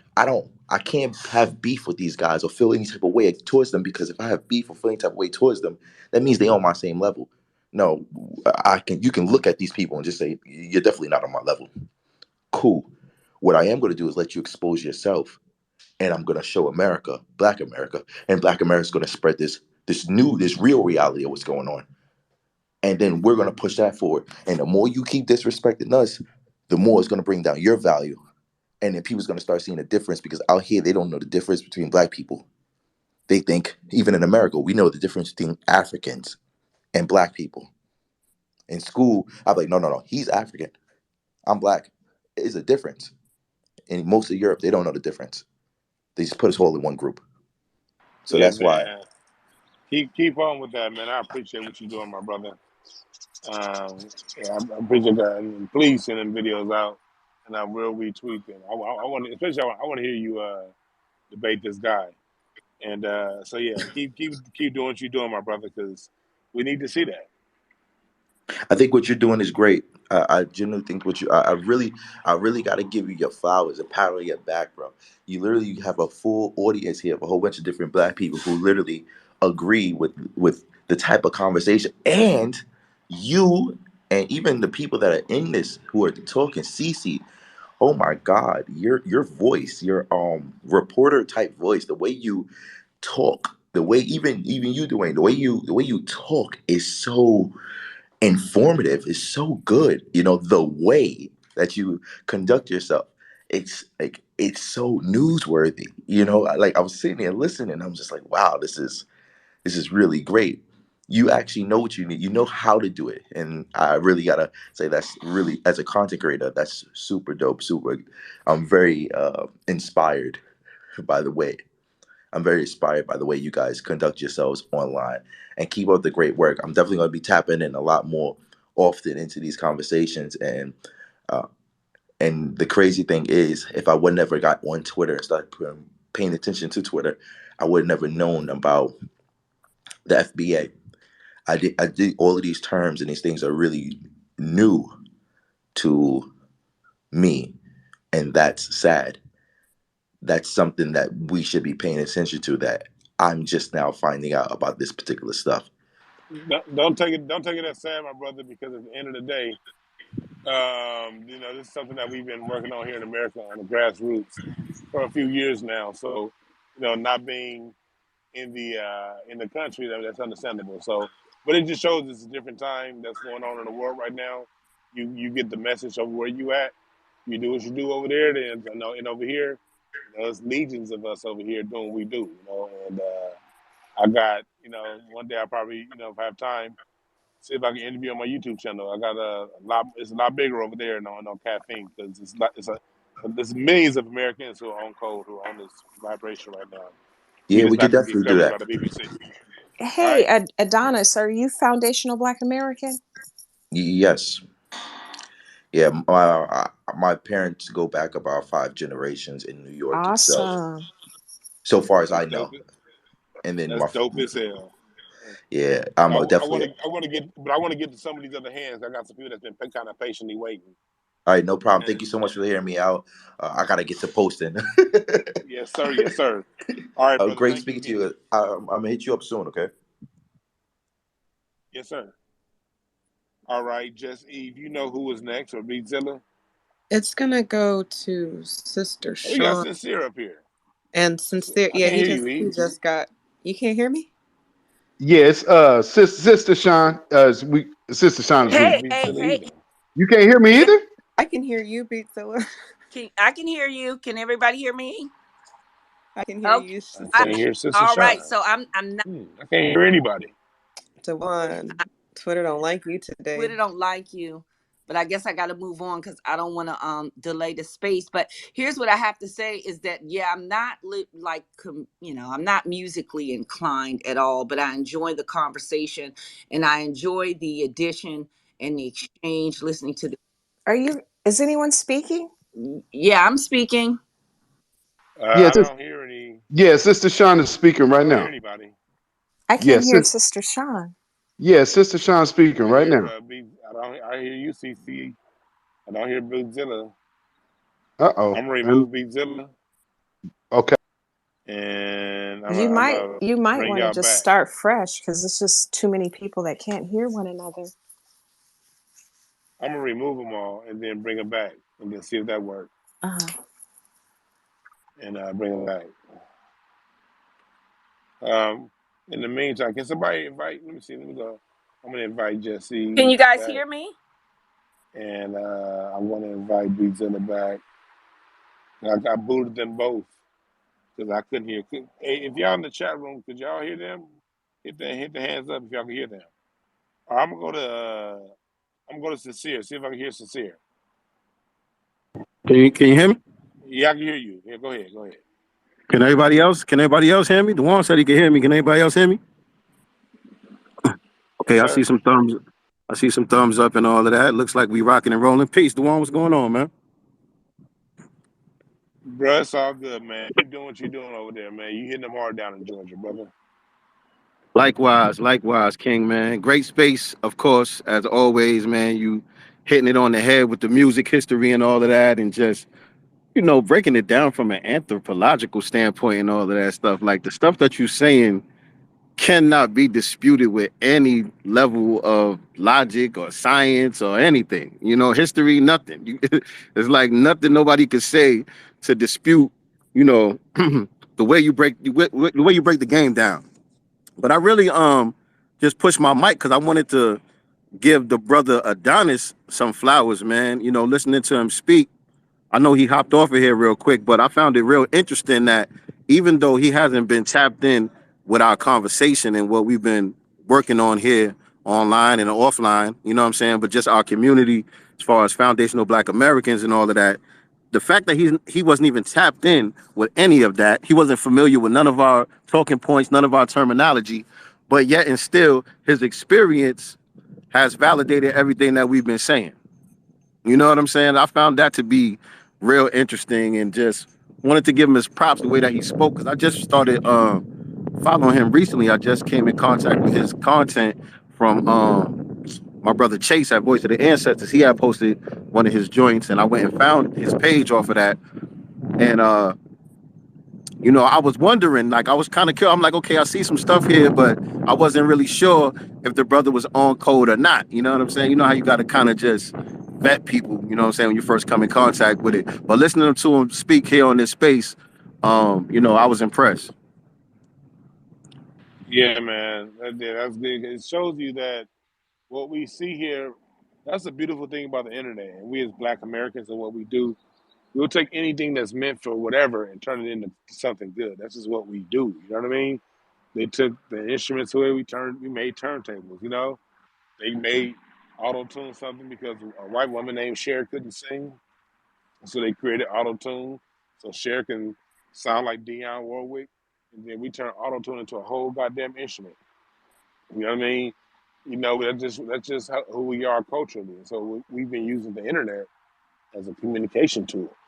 And a lot of us have thought this way for a long time, but before Twitter, before Facebook, before MySpace, before Yahoo Chat, if you're my age, we just thought we Bro. was alone. We thought that we was alone. And now we see like, hey, shit, V's up in Portland, and he in Portland dealing with this shit. Oh, Eve is over in the Carolinas. Oh shit, uh, uh, Sincere's in Georgia, and then now we got a brother from the UK, and this is like, okay, we're able to compare notes in real time. It goes, and then we this is what we're doing with Twitter and all Twitter spaces. We use this thing as the grapevine. There's a reason why Marvin Gaye and Gladys Knight were able to get hits 2 years apart with the same goddamn song, sung differently, because Black people hear things through the grapevine. That's always been our communication tool. We don't get credit for it. Matter of fact, we shouldn't get credit for it because the grapevine is our secret communication tool that taught us how to communicate when we were as prisoners of war, known as slaves. And head up meant, tonight's the night. Head down when we acknowledge each other meant not tonight. And we had all of these signals that we still use today, codes and things that we learned through the grapevine. So it took a long time. 10 years ago, Twitter was a place that we would come on because this would be the one app that would show us titty videos and all kind of vulgar, obscene, fun shit to watch 10 years ago. Now, Twitter is morphed into like going back to goddamn MySpace when we was like, who had the hottest song on their profile, And let me say the most profane shit I can say, just so I can get some laughs back on MySpace days and Yahoo Chat and AOL Chat. We took it from that to like, okay, let's communicate and see what's going on. And we see within a 10-year period, the mindset of Black Americans across the world is a lot different than it was. There's nowhere in hell that 2005 era of fuckboy hip hop can last right now. All that spend your money on gold and bullshit and hoes and all that bullshit ass rap we were listening to in 2003 through 2007, where they wasn't talking about shit. Like nowadays, that environment, like somebody come out singing that shit, they'd be like, man, if you don't sit your clown ass down, we had a different consciousness right now, and a lot of that has to do with the internet. I don't know who's next. I know Bezilla Eve, y'all check in real quick, make sure I can Wait, hear yeah, y'all. Yes. can you hear us now? Yeah, I Yeah, hear I'm you. here. Okay, good, good, good. I Okay. believe it's Reg Rock, Yeah. Sister Sean, and then Sincere. And database, I've been What's up? trying to give him a mic, but it's What up, okay. fam? Mic check. Yeah, Mic check. Can y'all hear me, all right, go fam? ahead. Can y'all hear me, fam? Yes, sir. Yes, sir. You good? Just one, two quick points. One of them kind of simple as far as the African question. Saying everything came from I can't Africa. hear him, can y'all? Yeah, One, I two. can hear Can him. you hear me? I can hear him All too. right. Saying everything came from Africa I can't hear nothing. feeds into that narrative. Wow. Bring it back. Well, Yep. hey, I'm gonna boot Reg Rock and bring him right back. Let Sincere I finish gotta what he was gonna leave say. family. I gotta leave family, and I'll be back because I gotta do Okay. an interview with Dr. Short and them. But I'll be back. Peace and love. All right, that'll work. Let Sincere finish his point. Hey, Reg Rock, I'm gonna boot you and then come then invite and ask send the invite. All right, finish your point, Sincere. Oh yeah, now my plane was landed, but I just wanted to ask you, and anybody in here, have y'all seen? They have a documentary on Netflix about Afro beats. I think it's just called Afro Beats is the name of it. I No, I think. haven't seen it yet. But has anybody? No, I, I mean, everybody on there. I didn't watch the whole thing, but I had started watching it just to see where they was going with it, and they basically admitting through the whole thing that they was trying to be like us. I'm not even familiar with most of the people that's on it, but these are like some of the pioneers of Afro beats. On rain, can y'all still hear me? yeah, we hear Yeah, you. yeah, yeah. You good? You good? Okay, yeah. These are like some of the pioneers. Most of them I'm not familiar with, but they are all on the documentary saying, yeah, we wanted to be like the Americans. We was trying to rap. We was trying to create beats like them. You know what I'm saying? And it was trash.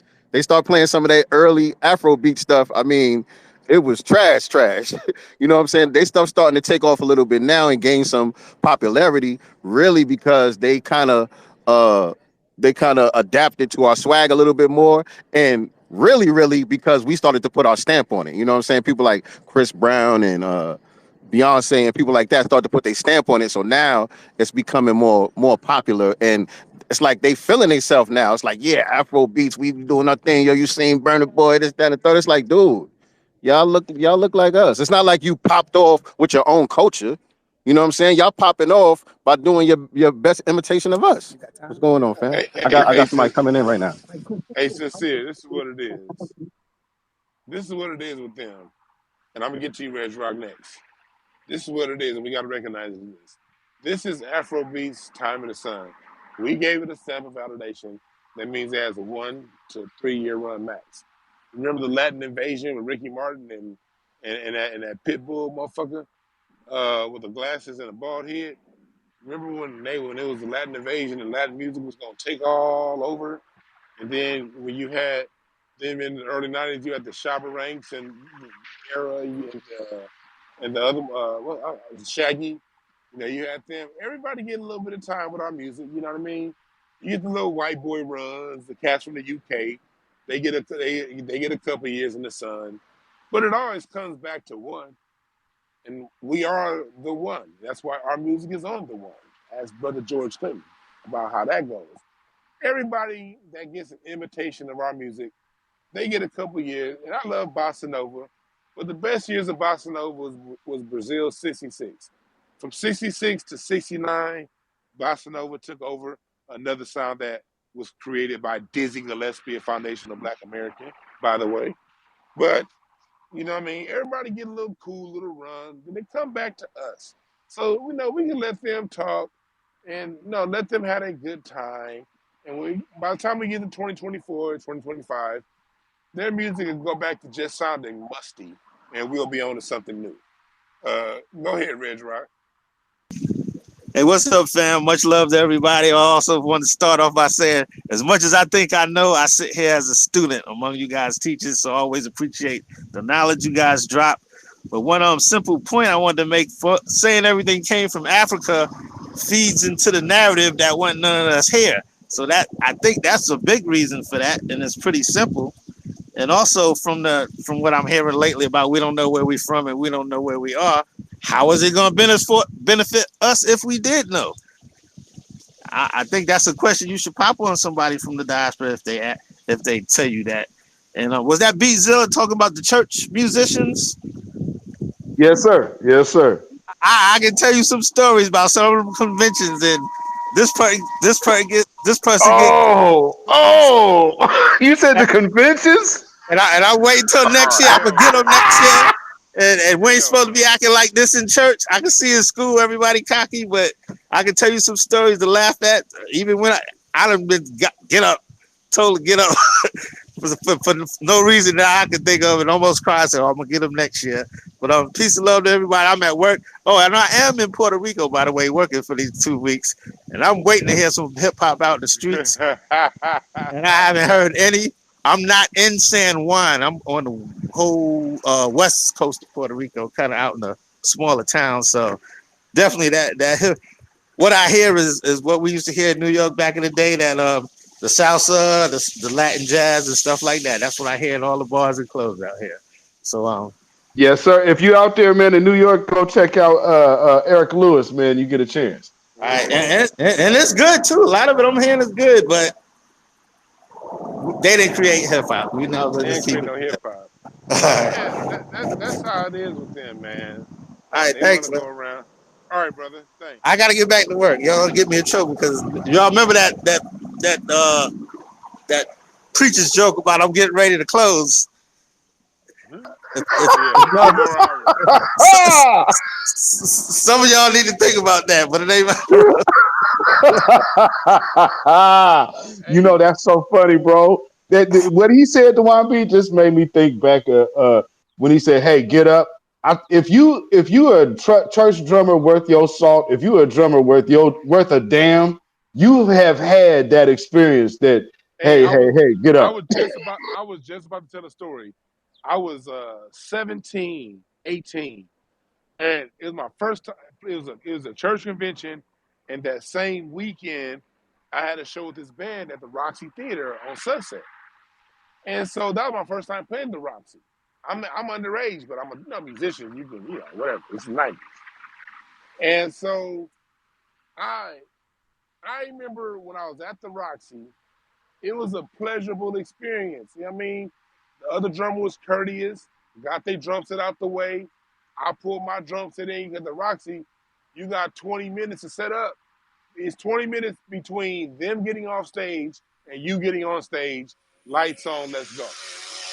And so the drummers kind of go, and then I'm setting my drum set up. The other drummers courteous, get their stuff out the way. You know what I mean? He's like, hey, brother, do you want to use this? My symbol? I just bought this new splash from Zildjian. I'm like, nah, I got these Sabians. I'm good. And it was cool. All right, cool. We go up to a Sunday night. It's a convention. The mother church to my church that I grew up in was Crenshaw Christian Center, Fred Price's church. Like our church, it wasn't part of the organization, but our pastor came out of Fred Price's church. Evidence, doom doom doom doom. Evidence, doom doom doom doom. Do you love that bullshit? Anyway, our church came out of there, and then it was like 5 or 6 churches that came out of that whole Fred Price organization, and so my church is like second up. We wasn't that good. You know what I mean? So I'm glad we weren't closing. We were like the second band up. So I go to get on the drum set. Mind you, I got my own snare with me because I don't even want to use nobody else's snare. The other Come drummer, on. as soon as I sit down, I'm literally getting ready to pick his snare up anyway. And I hear him go, pss, pss, and he's yelling to the bass player who's still on stage from their band. He's like, hey, get my snare. I don't want that motherfucker playing on my shit. I'm like, and I'm like, yo, this nigga just said motherfucker in church. But I was at the Roxy Theater on Sunset last night, and the motherfucker asked me, do I want to help? He offered me a symbol. Like, am I, like, I'm like, goddamn, Hollywood was nicer than church. And it would be the same thing. Like, I used to play the drums on at the when BB King's Blues Bar was on in Studio City at City Walk. I'm pretty sure you remember that BB King, CC. When BB King's Mm. was on Blues Walk, they used to have a Sunday brunch. And I would play the drums on Sunday brunch sometimes. And on Sunday brunch, it would be two bands playing. And I swear to God, brother, 60, 70% of the time when we the second band up, the other church's drummer, this nigga is going trying to get some hot wings and grits instead of taking his goddamn drum set off the goddamn stage. And you gotta walk up to him like, yo, brother, I know you want to eat, but move your shit. You don't. But when I played BB King's on a Saturday night, when it was the so-called rolly stuff, it was just etiquette. Drummers knew when as soon as your set's over with, pack your shit up and leave. Every Sunday brunch, it would be a problem. These niggas pouring hot sauce on their wings, drum set still sitting up there as if I ain't got to get on stage in 30 minutes. That church shit, them motherfuckers is mean, cruel, and rude. But out of that comes the greatest fucking music ever because assholes, I guess, create good music. And other cultures, like what you, going back to the story you started with, in Canada, them motherfuckers are mad at you because you was coming too hard. It's so many microaggressions within the church music environment. You have to bring it. You have to come hard in every way, from how you dress, to how you present yourself, to how you play, to the motherfucking swag, swing, and groove you play with. Because if you play every note right, but it don't feel good, get your monkey ass off stage. That's Hey, where we are Dwan, culturally. Dwan, Yeah. do you know what? Like I said, Uncle George. Do you know what they told us? They What? said, "Hey, man, y'all got it, but you know y'all play too hard because Mm-hmm. because we were opening for them, right? So we're opening, like y'all killing, but y'all got to leave something for somebody else, and it's like." Hey, we figuring like we're opening for the big dogs, so it's not like we could outshine anybody. You know what I'm saying? But yeah, we definitely we stepped on stage with a mission. And So that's something else you got to watch. I remember my father-in-law told me a story about, he didn't tour with the Commodores too much, but the Commodores' first tour he went on, the tour they did with the Jackson 5, because, you know, he produced the Jackson 5 and the Commodores.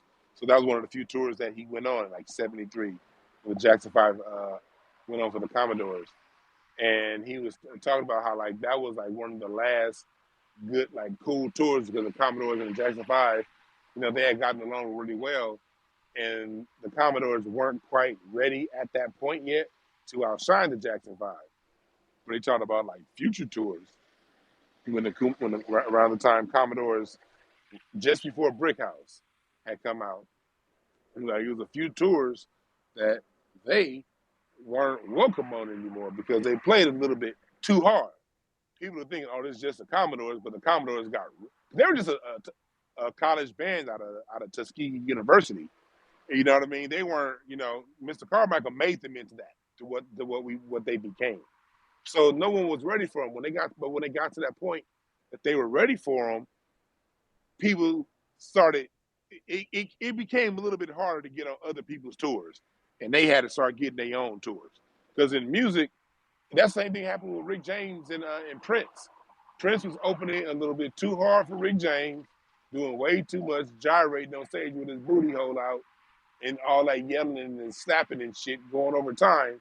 Rick James said, "Get him out of here, bitch." You know, that's just, you know, the same thing in comedy. I know in comedy, it's certain Steve Harvey, that motherfucker tried to close out the Kings of Comedy tour because Steve Harvey had the big name, but Bernie Mac wouldn't let him. They were like, you know, Steve, brother man, we gonna go ahead and make you the host because that Bernie Mac fella right there is dusting your ass every night. But again, that's just how we are culturally. And if you look at it from the wrong perspective, it can be seen as a bad thing. And you know, everything has its positives and negatives. But what it does do is it's either going to break you and make you subservient to somebody else, or it's going to sharpen you. Be like, okay, I'm going to just get so goddamn good. People are going to have to open up for me, and that's what makes us so good. Because the people who survive and become the headliners. I'm gonna say this point that I'm getting to Sister Sean. When it comes to headliners, Maurice White told a story. In 1974, it is like how things went. In 1972, War was the bigger name than Earth, and Fire. And War, Earth, and Fire headlined this tour and was supposed to be a headliner, but War like demanded that they become the headliner. No, this is 73, Head to the Sky around that time. And Maurice White said that they dusted that stage so hard, even though War was the name, they basically took War out on that tour because Earth and Fire did so well. It kind of like that was like a changing of the guard of the new hot band. And then Maurice said that at the Nassau Coliseum I don't know, the Coliseum in DC, whichever one that is in DC.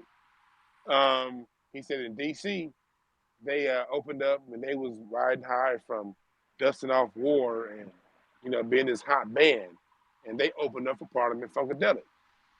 And then they said they put on a good show. Well, they thought they put on a good show. Then they said then when Parliament came out, all it came out with was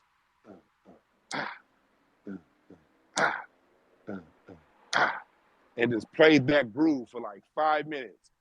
And he said within 2 minutes, the audience forgot we existed. And with just a straight DC went crazy for Parliament Funkadelic, and Parliament Funkadelic dusted their ass. And from that dusting is what made Earth, Wind & Fire reimagine their live show. And that's when Earth, Wind & Fire hired David Copperfield as a musician. And they started bringing on those magic acts and making the drums flip upside down and making Verdine White do bass solos in the sky and having all of these illusions and what became the greatest live performance ever at that time. And people don't understand drama departments. A lot of live stage performance learned from Earth, Wind & Fire tours between 1975 and 1983 when they were making those grandiose tours. But that came out of getting their asses dusted by Parliament Funkadelic.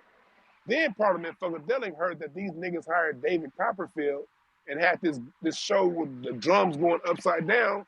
George Clinton said, you know what? Fuck that shit. I want a mothership to land during my concert, and I'm going to come out the mothership in the middle of the show.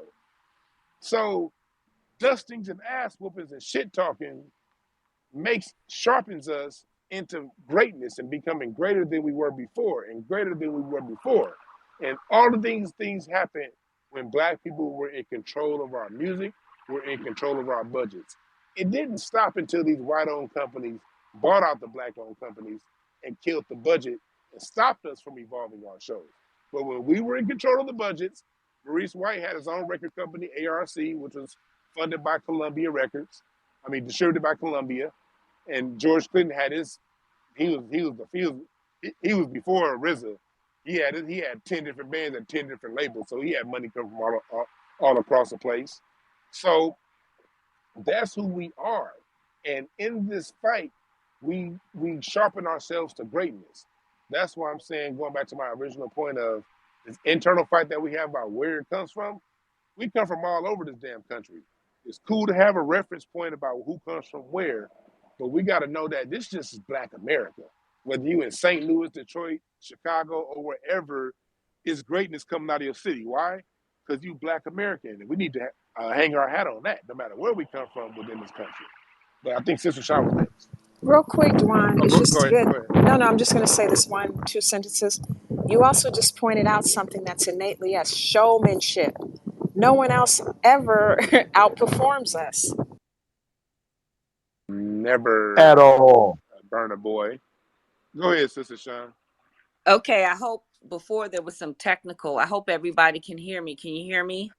I cannot hear Sister Sean. Hello? Yeah, I can hear it. You're good, Sister Sean. I can hear her Okay, Hey, let too. me go. Dewan, I go think ahead. he's the Go ahead, only Just go sis. one. ahead. Just tell me. Dewan, Just give me a synopsis of when I she think done. Dewan the only one can't hear me, but I mean, I guess you play back the recording. So here's what I had to say. I'm not a musical connoisseur, but I really love the exchange, particularly with this brother Adonis, maybe a new family member from across the pond with CC, and making that connection, because the connections are important. And I think that what I heard him say, I wanted to comment. He was given basically a report from the UK, and he was like, well, they don't really have any, they talk against us and have no remorse. So my thoughts on that, for our people here where we are, we need to understand what this man is telling us. So if they have no remorse, that means neither should we. And I want that to sink in. Neither should we. And so we should be focused on doing exactly what we're doing. And I say take it back and make it plain. And part of that is another part that I love is how CC constantly puts out those reminders of our inventions, of the things that we invented as a people. See, so maybe that's the way that we have to make them plain. We got to shove that down their throat, because I don't see it in the reverse. Nobody is sending me pictures. I don't know any major articles in the Smithsonian. Yeah, I don't have any major documentations on your inventions other than the early Egypt Timbuktu. Okay, but when you're talking about current and recent effects on culture, no, I don't see any of that. And what I really would like this music community, because I'm not a part of it really, because I don't know enough about it, but I will love to see, we need to do some musical delineation. All right, we got to just cut rope, right, and cut that umbilical cord, and we need total musical separation. And what I mean by that is, fuck it all. Sony, everybody, get our own streaming services. Apple Music, do the Black Apple. Just separate completely. This is the only way, because we are in trouble in so many areas in our life. And the control, what I'm hearing is these industries control the money, but the control is because of the money, and that's our money. If we remove the money, then we can get control. Just stop dealing with them. Let's promote ourselves, right? Let's get our own streaming music services. I don't want to hear nothing about no another Sony, Atlantic Records, and nobody that's dogging us out. They done dogged out our ancestors. Our ancestors ain't got paid or nothing. Now let's get back to these Africans. Now these Africans is out here shucking and jiving, right? So they done did that. We done looked at the monkey man and everything. The monkey man out here doing stuff. The Afro beats out here doing stuff. They're doing all that just to get a bag. And what they're doing is they're capitalizing. They are really an enemy. They are not our ally. You are not our ally if you coming in here trying to get a bag and you're capitalizing on the United States racism and propaganda. And then you want to play like you don't know. And then after you get bust out like you don't know, right? And then you want to call us divisive, and you want to just do all kinds of, you got all these damn excuses.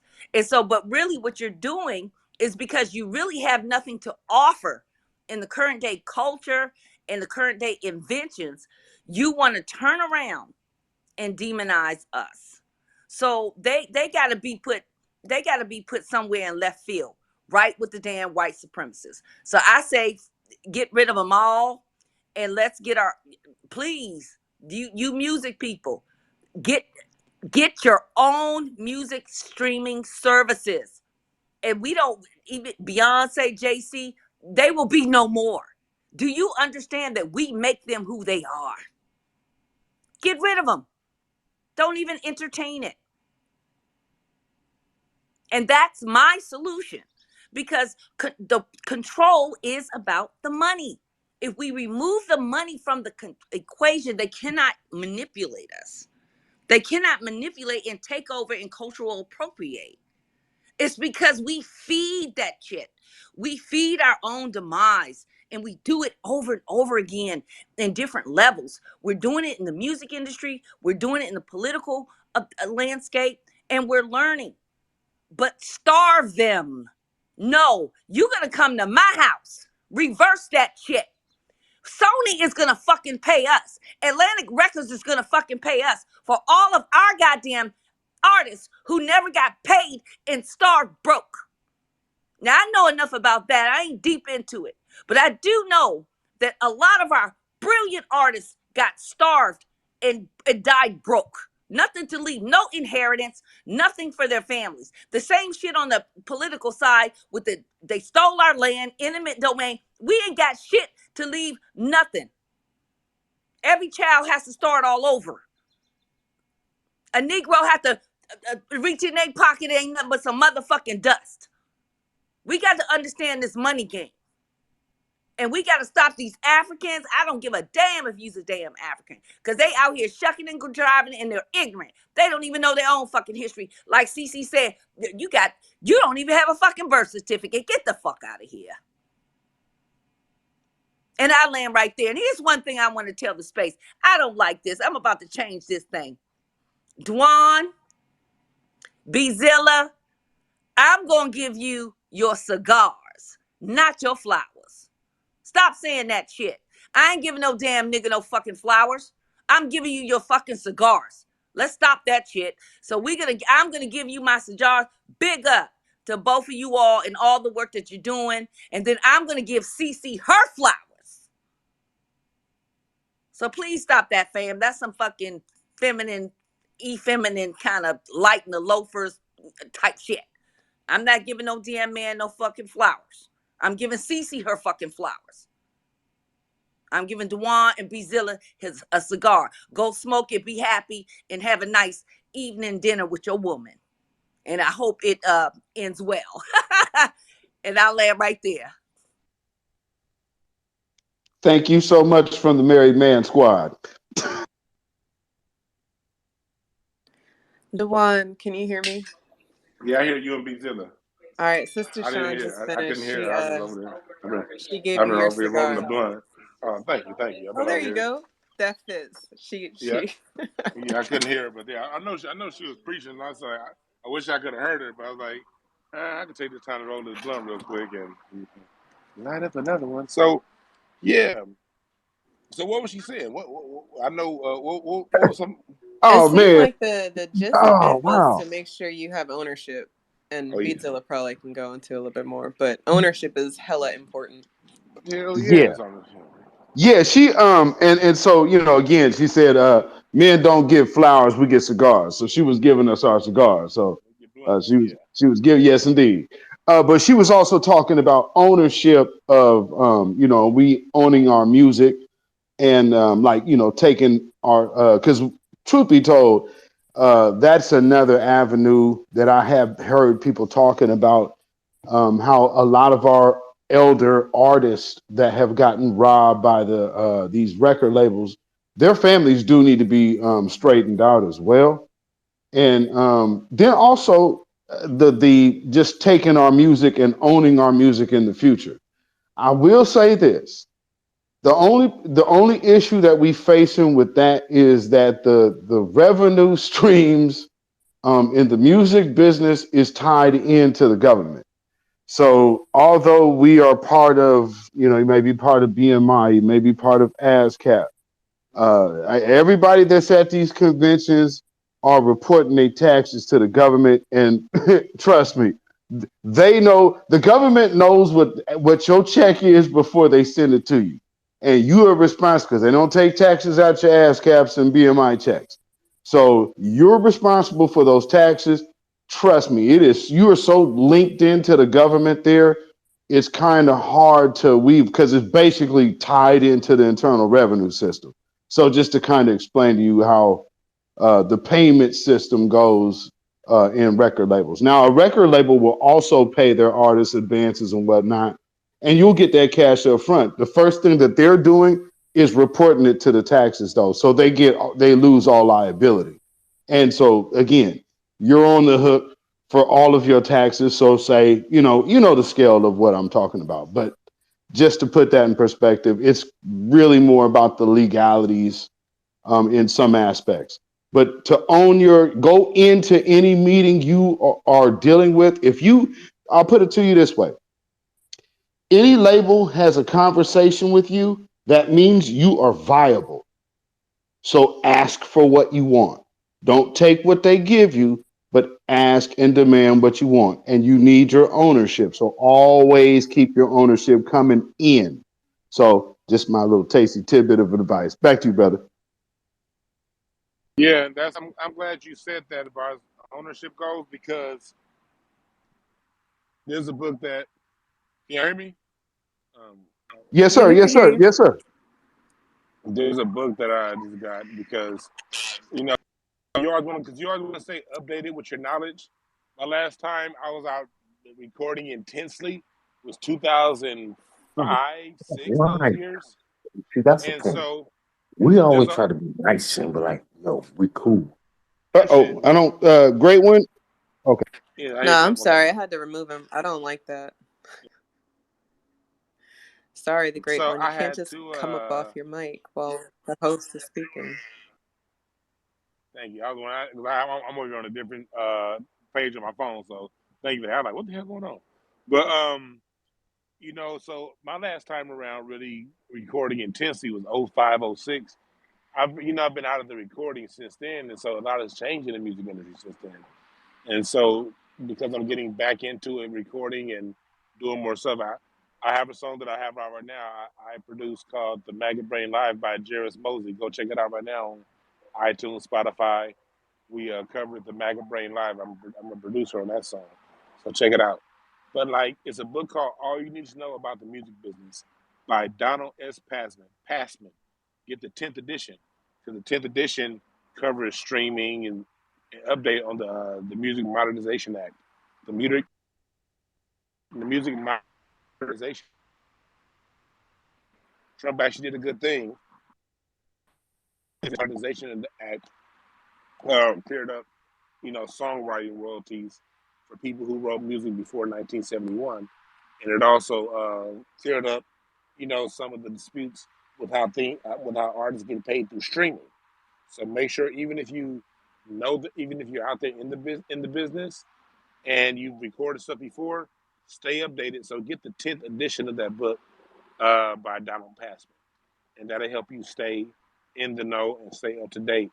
Because it's like, yeah, I'm recording this music, but at the same rate I'm recording my music, I'm reading up on not only this book, but I'm talking to lawyers sort of off record, and I'm getting as much information as I can get, other musicians, about how this music is passed out and distributed, the best ways to generate revenue. Album sales are back. Albums outsold CDs for the first time since 1992 this year. And so album sales is a major way that artists are getting their money. They're printing up albums and selling them. So for any artists out there, even people who are streaming your music, then there's a new wave right now where people are appreciating vinyl albums. So you can print your music up on albums and charge $40. I don't know about the rest of the country, but here in LA, you could easily charge $40 and get it, get an Oh yeah, album. you getting it up here for about 40 here. I mean, because like the hip hop artists up here, they're paying the extra just for the vinyl because you got lifesavers up here, so you got like Versatile and Libretto. So Mhm. they're pressing up their records, um, like really like man, it's dope. So hip hop on wax and it's brand new music on wax. Mhm. It's hip hop on wax, it's jazz on wax. All of the genres are going back to wax. So no matter what music you do, you can put it up on wax, and there's a high profit margin for them wax albums. So all that's going on right now. So if you're an artist, excuse me, making me blunt. If, make sure Passman, Donald Passman, is the author, and it's called "All You Need to Know About the Music Business," 10th edition. Get that book and get up on game, because all this shit. Honestly, when I hear artists talk about, especially any artist in the last 40 years, because Kashif wrote a great book back in the '90s on this shit. This book by Donald Passman ain't nothing but a white version of what Kashif wrote back then. Um, but we've been hearing these stories forever. If you watch a music documentary, I know I always watch music documentaries.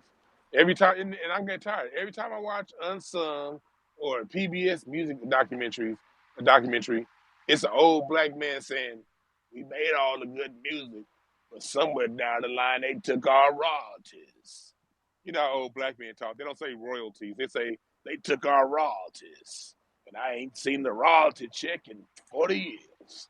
Like, black people, how long are we gonna be telling that story, man? I mean, that story's over and over again.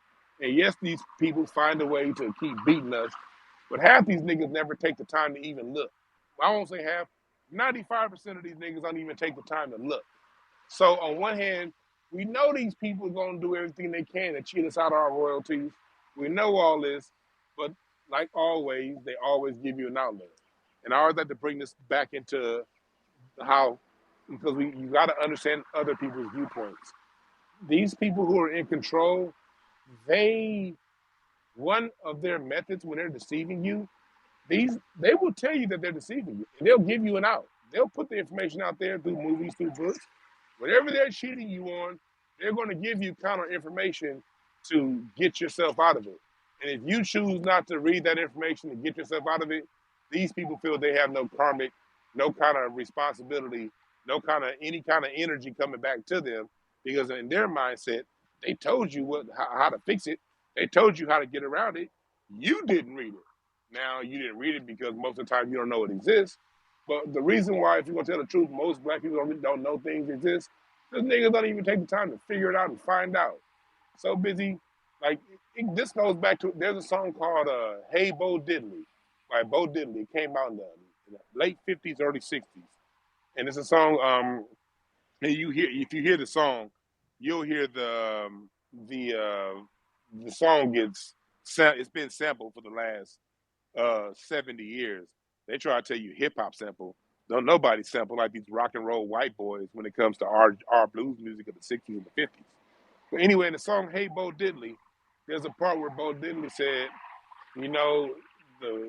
he's telling a story about how he got on as an artist. And he said, there's a line where he says, "The man told me, come sign this here deal, I'll make you a star." And the it sounds somewhat, an innocent line. But in that line, you get where we are as a people and how we've been as a people from day one. We're more concerned about being stars than we are controlling our business. So no matter what these people do, if we don't adopt the mindset of controlling our business first, and controlling the business of the music, and also and for the people who aren't musicians, controlling the narrative on how the business is talked about, we have to step up as black people and be in control. Can't nobody take nothing that we don't give them. These people have never taken a genre of music from us. They've never taken nothing from us that we did not give away, or we didn't see the value in. So when they came in good, we were like, okay, it's yours. Like some kids, you have some kids that they don't know the value of their toys. Other kids come along and they be like, here, you can have it. As a parent, you got to teach them the value. Some children the values of their toys. And we as black people, for a long time have not valued our toys. We haven't valued it. So other people come along, we be like, here, you can have it. I don't care. I'll make another one. And so that's the part that we're changing right now. But it got to be changed in all areas. Go ahead, CC. Hey, Dwan. Hey, Dwan, real quick. One thing that y'all don't want, family, is for you to create something and watch someone else make millions off your You talking to me, creation. Zil? I can't hear Trust you. me. Oh yeah, you didn't hear me. I said if you're making if I you can't hear you. create something, you never want to watch anyone make millions off your I creation. don't think he can hear you still. Yeah, The okay. one I can hear you hear you. I hear you, Eve. Um, let's just Text him. go to CC or no, go to CC. You're next, and then Cool Breeze, and then B Zilla when it comes. Hey, can you guys hear me? Yes. Oh, okay. So I couldn't hear Sister Sean unfortunately. But thank you for to Just Steve for giving a little bit of a snippet about what she said about ownership. This is a caution that I'm, going to throw out. Living here in Los Angeles, I'm seeing again our erasure by melanated immigrants, particularly Nigerians, and they are taking over the movie industry and the music industry. I believe it's Def Jam. I wanted to say Death Row. I think Death Row was run by Snoop, but Def Jam is run by a Nigerian, a CEO. The A&R people are now starting to be Nigerian. And people say, well, how is this happening? People keep thinking that these immigrants are poor. Their richest are now coming here and laying claim to our culture.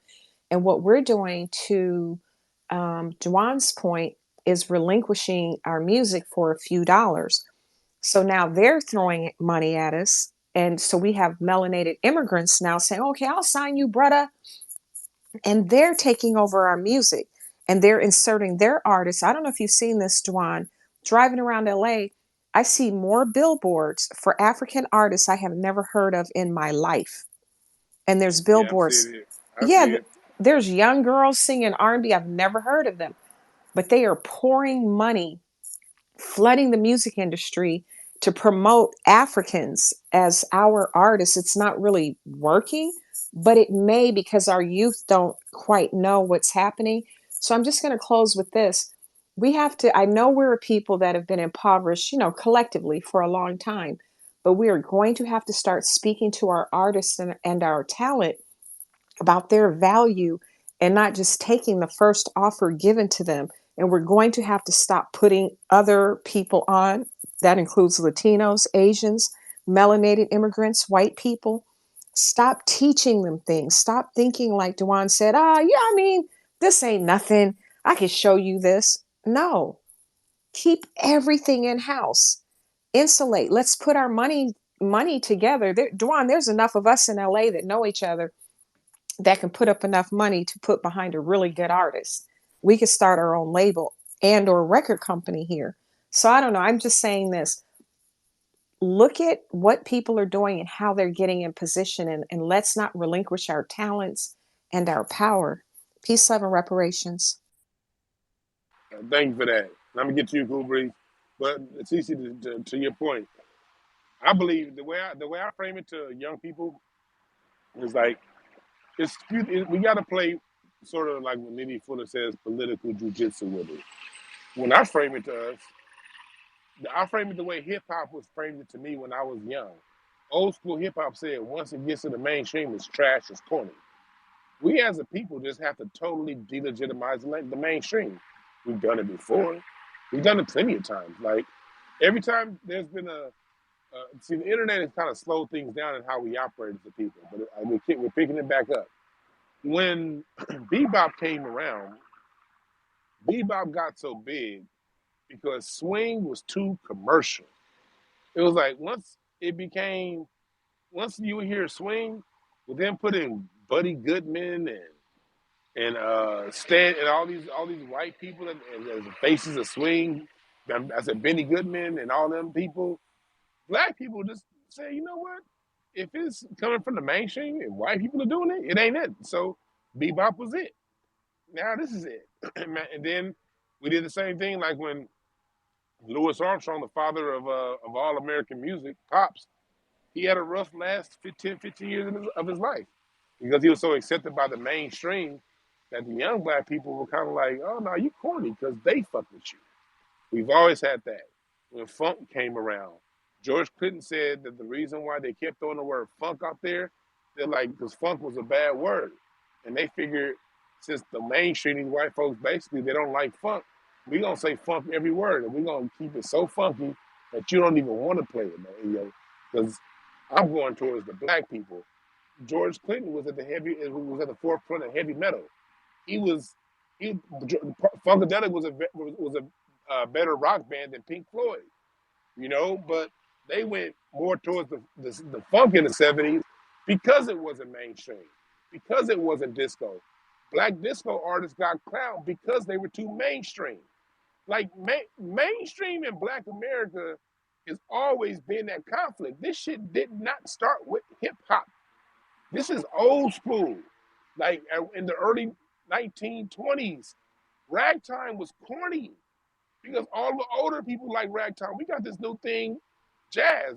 When Louis Armstrong came out, and the jazz artists smoked weed. The jazz artist was cool because ragtime and that other shit was like, nah, that's man, them crackers like that shit. We over here smoking weed, listening to Fats Waller.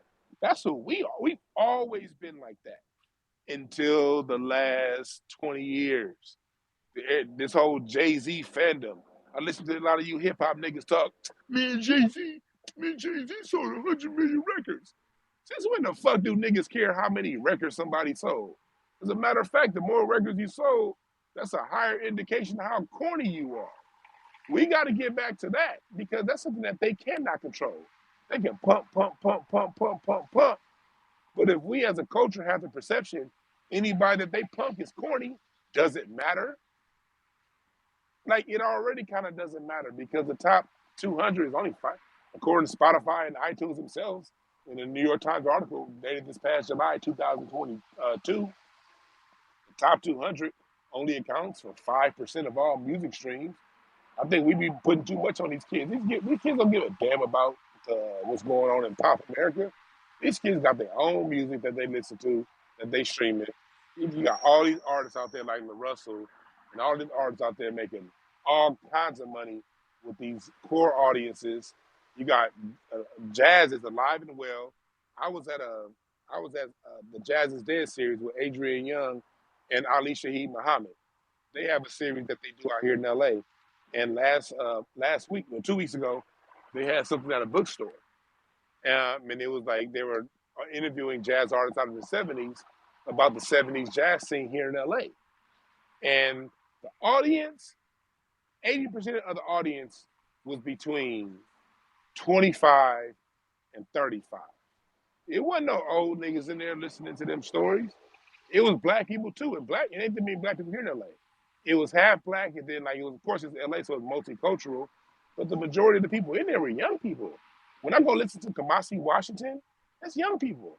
Tomorrow night I'm gonna be over in Venice on Windward Avenue at the Townhouse. Catalyst is gonna be playing. Catalyst is a black jazz band out of Inglewood. These motherfuckers just left and did a residency at the Blue Note in New York. And when I saw pictures, the majority of the audience was young.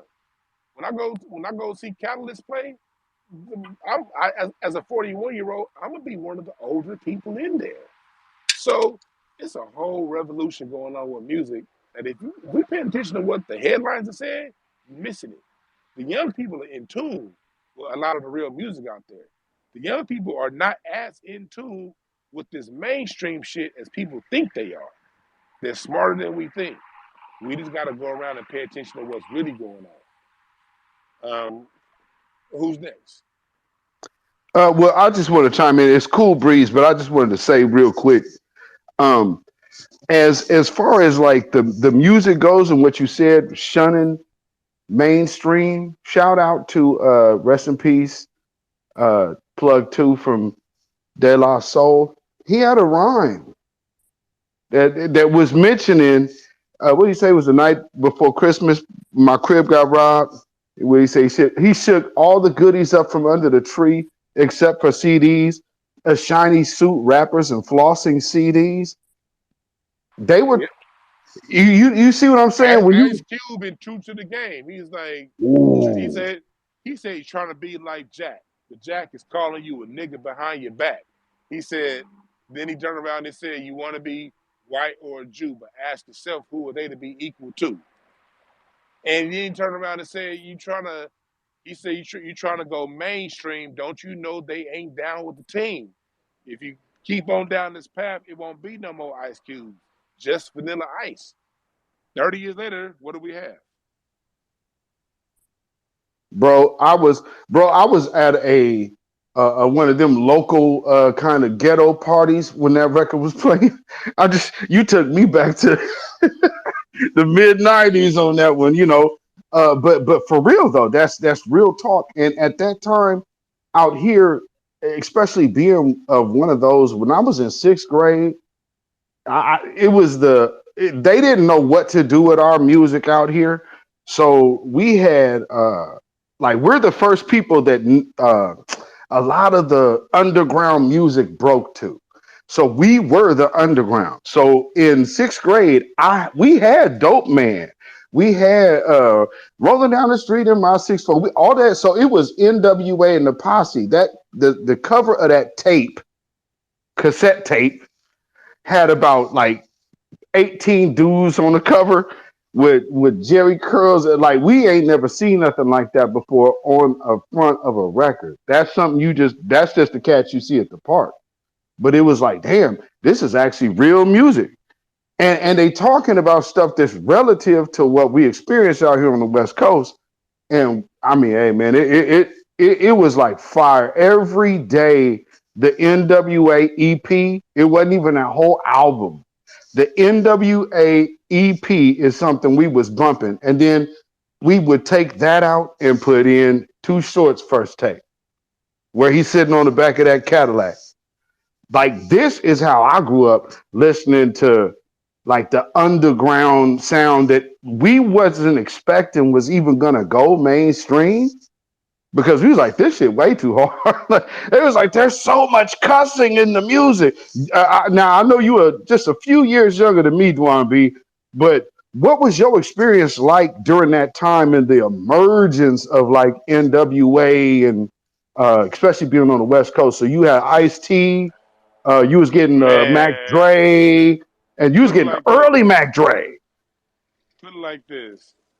I remember when Ice-T first came out and we saw a video. My mom was like, I went to high school with him. My mom graduated high school at Crenshaw High the same year as Ice-T. And so my mom was like, that guy went to high school with me. And she like, what the hell? You know?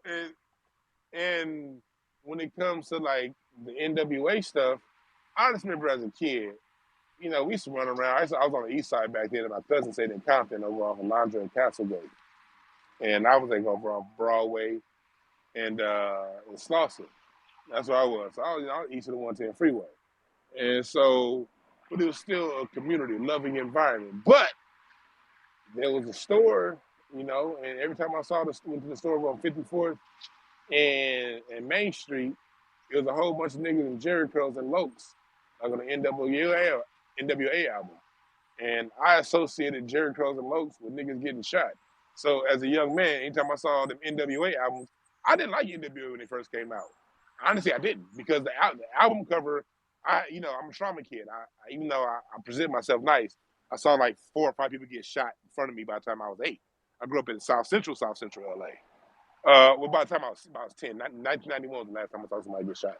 So by the time I was 10, I saw 4 people get shot. So I don't play that gang shit. You know what I mean? I don't, So me seeing all the people get shot within a few feet of me over some gang shit, I didn't like it. So when I saw NWA and all them niggas with these Lokes and Jerry curls on, I associated Lokes and Jerry curls with niggas getting shot. And so, me personally, at that age, I'm like, man, turn this shit off and let me listen to some Michael Jackson. I'm over here. I'm my father's son. Me and my father are still close. I was talking to my dad this morning. I love that. My dad, that's my nigga right there. I threw a comedy show for his 70th birthday and sold that bitch out and showed him what his son really doing. He loved it. That was the best gift ever. But anyway, I was my father's son. So I'm like, man, turn this Jerry Curl shit off and let me listen to Cameo. I was listening to Smokey Robinson records with my dad and that Stevie Wonder shit back in the late 80s and the early 90s. Because I personally associated NWA and all these Jerry Curl niggas, Eazy-E, and even when Death Row came out, I associated all that shit with trauma. And so then by the time Tupac comes out with All Eyes on Me, that's when I saw a major shift in how we were as black men here in LA. I saw all these square ass niggas who was raised in View Park. Their parents had a view of the city, 5-bedroom house. If you see that neighborhood that was on the movie Ray Charles' house, that's like down the street from my parents' house when we finally moved up the hill. But when I lived at the bottom of the hill, I went to school with the niggas that lived on top of the hill. And the niggas at the top of the hill was saying cuz. And for me, anytime I heard cuz before that, somebody's getting shot right next to it. So, but when All Eyes on Me dropped, I saw all these Ladera Heights, View Park niggas, parents had 3-car garages saying cuz and gangbanging. So for me, I resented personally. I'm still not the big. I don't talk about Tupac that much before, that much, but I don't listen to Tupac even now. Like I appreciate his story arc. I appreciate his greatness. I appreciate how he was back and forth and he told, he told positive stuff and negative stuff. I don't like Tupac. It's like 3 Tupac songs I like. I don't listen to that nigga because I remember at the time all these corny ass niggas turning into fake ass gangsters when he turned gangster when he left Digital Underground and went to Death Row, and I hated it. So in 1995, 96, my black ass was listening to Earth, Wind and Fire and Parliament Funkadelic and Outkast. I was more into Outkast than I was Tupac because all that gangster shit, I hated it. I saw too much fucking trauma as a kid for to see these studio gangster ass niggas perpetrating something. You know what I mean? So then being born and raised and living off Crenshaw my whole life, I was never one to really hang out on Crenshaw. Because when I was on my bikes as a kid, we used to ride our bikes on Crenshaw when I was like 10 or 11. And I would hear niggas, I saw one person get shot, but most of the time I would hear gunshots down the street. And we riding our bike down King Boulevard back home real fast. Seeing the car that shot the nigga drive past us. So I never played with that. So it was always these Pasadena niggas, these Inland Empire niggas, these black people who ain't from the inner city, but they see these videos, they watch these movies. It was like they would be the ones coming in, and they would also be the niggas getting jacked. And so, it became this whole circus for me. So my relationship with West Coast gangster rap and gangster music was not a good relationship because I saw the real deal. I hated it, and I saw these corny ass niggas who were squares just like me perpetrating and being gangsters. So I got a totally different point of view on all that shit. I grew up on Crenshaw Rodeo. So my perspective of being in the belly of the beast is different than all them houses on Boys in the Hood. Every scene was scenes that I was riding my bikes down at that same age. I remember watching them film that. You know say what I mean? Crenshaw and Rodeo? Yeah, Crenshaw Rodeo. I put a post up on Twitter yesterday. I Oh almost yeah, had nigga. tears. Yeah, he is in the he's a Yeah, I was just saying, we had Rancho Cienega Park. We had an indoor pool. And so whenever they say black people can't swim, I'd be like, what? Because I was in BPS's hood out of Chicago, Black Pea Stones. They came down to the jungle. That was the hood that was in my where I was. yes But them indeed. BPS niggas used to be on the dive team at Dorsey High.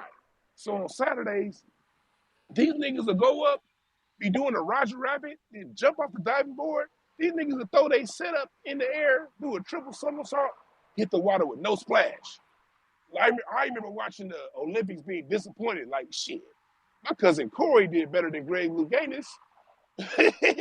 But that was the environment that we was in. Crenshaw Rodeo, Crenshaw and King. That was 80% of my childhood upbringing was between there and Broadway and Slauson. My grandmama, I was always in those areas. So I saw how gangster rap turned corny ass niggas into fake ass gangsters. And I saw it happen in real time.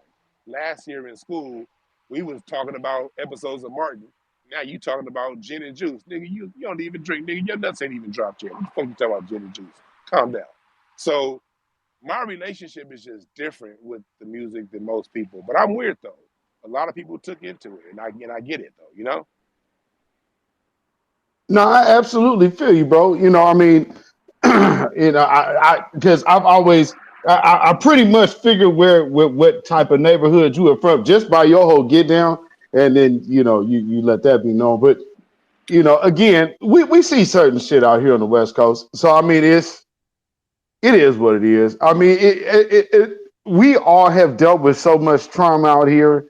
I guess we all deal with shit different. And so yeah, I can't knock you for that at all, bro. I mean, I totally understand what you're saying. So shit affect people different, and the trauma that you could possibly see up and down this I-5 corridor, from Seattle all the way down to San Diego, from like the early '90s to shit, I guess the mid 2000s. Yeah. It could get wild out here. It could definitely get wild out here. Like there's a whole incident that happened even up here in my city that happened between the Rockefeller camp, the No Limit camp, And if anybody ever heard of the Richmonds, then that type of thing. So that would be Master P. Some, yeah, you know, if people don't know, you know, but yeah. So it's funny when I see things like, yeah, I'll just be quiet. Because hey, man, you've seen so much and experienced so much out here. If anybody hear this and be like, "Oh, I'm being cooning on Tupac, man," yo, if you ain't lived, if you ain't had this experience, y'all don't know. Yeah, I want to make it also clear, like, it's not that I dislike I liked a lot of West Coast music. I love Snoop's my favorite. You know what I mean? To this day, Nate Dogg. Not that I didn't like it all, and I got it. And they were telling stories of what was really going on. The reason why, for me personally, it was Tupac. I didn't ride jive with him that well because it was typical it was a certain prototype of LA person that we still deal with of us native born LA people. And I don't expect people from across the country to get it, but we have a certain energy and a certain vibe here. And time after time, I see niggas from the East Coast, from the South, from the Midwest. They come out here and they think it's one thing, and they perpetrate, and then that perpetrating gets them fucked up because we don't play out here. This is an extremely real city.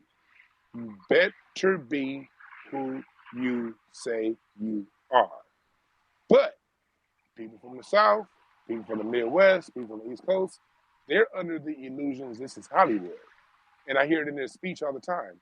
Man, them LA people, they don't understand this. I'm like, no, you're talking about some delusion motherfucker who came here from the Midwest thinking it was one thing, got put in their place, found out it was something else, and they bitter. And you ran across them and blaming that on LA.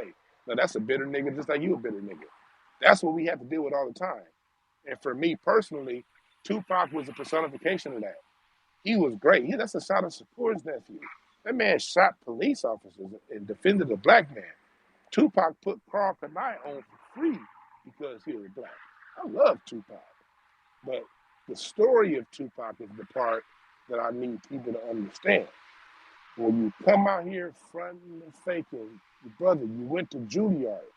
You truly are a gangster because he's a revolution. But Tupac was a gangster of the highest order, not some street shit. He was the truth gangster. These street gangsters will never kill a cop or shoot a cop in defense of a black man. These street gangsters is weirdos. These niggas is weak. I don't like these niggas. Honestly, I don't. It's something I do. But most of them I don't. These niggas is cornballs. You know what I mean? So Tupac lowered himself, and I see this as a born and raised in LA person. I see this all the time. People come to LA with a perception. They get into what's going on. They get hot. They get good at it. They get it, whatever it is, and then they lose themselves in this shit.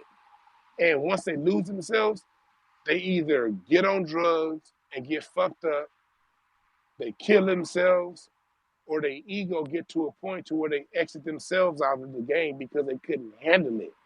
And I need people to see that story. Whatever it is you do, be that. But if you think the route is coming over here and adapting to a persona, that shit's going to have you end up the same way Tupac did. That nigga was not a gangster on the street level. But when he lowered himself to that vibration, he came susceptible to the drama and the trauma of that vibration.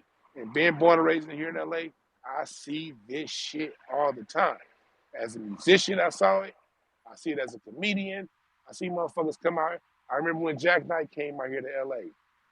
20-year-old, bright young man. Got a job as a showrunner, got a job on Nickelodeon. You know what I mean? Then some of his crew that he was with, the minute he got on, he changed. And then the minute the white folks was about to throw some little allegations, some bullshit lies on him, he killed himself this past July. Young black comic, 28 years old, on the way up. Listen to Hollywood Divorce by Outkast, Snoop and Lil Wayne. Hollywood Divorce will tell you exactly how this shit go. And Tupac became susceptible to the Hollywood Divorce. And I see too many niggas come out here and fall into this Hollywood Divorce shit. I'm at the parties. I know everybody here. And I see people come and get off that bus and they come off one person 3 years later, they're somebody different. 2 years after that, they're somebody different. Within 6 years, they either dead or back where the hell they came from because they couldn't handle it. Because they lived that same story arc Tupac lived. At some point, they got into this shit and they got lost in it. And when they got lost, that's when they get fucked up in the game. And that's my issue with the whole Tupac story. If somebody likes him as a musician, as a top five, I ain't gonna argue with you. That's why I never even bring him up. Because if somebody says he's their favorite rapper of all time, I get it. He deserves that. Whatever status people put him at, he deserves it. I'll never argue with it. But the Tupac story is a story that I've seen far too many times get too many of us fucked up. And that's what I want people to understand. I completely agree, my brother.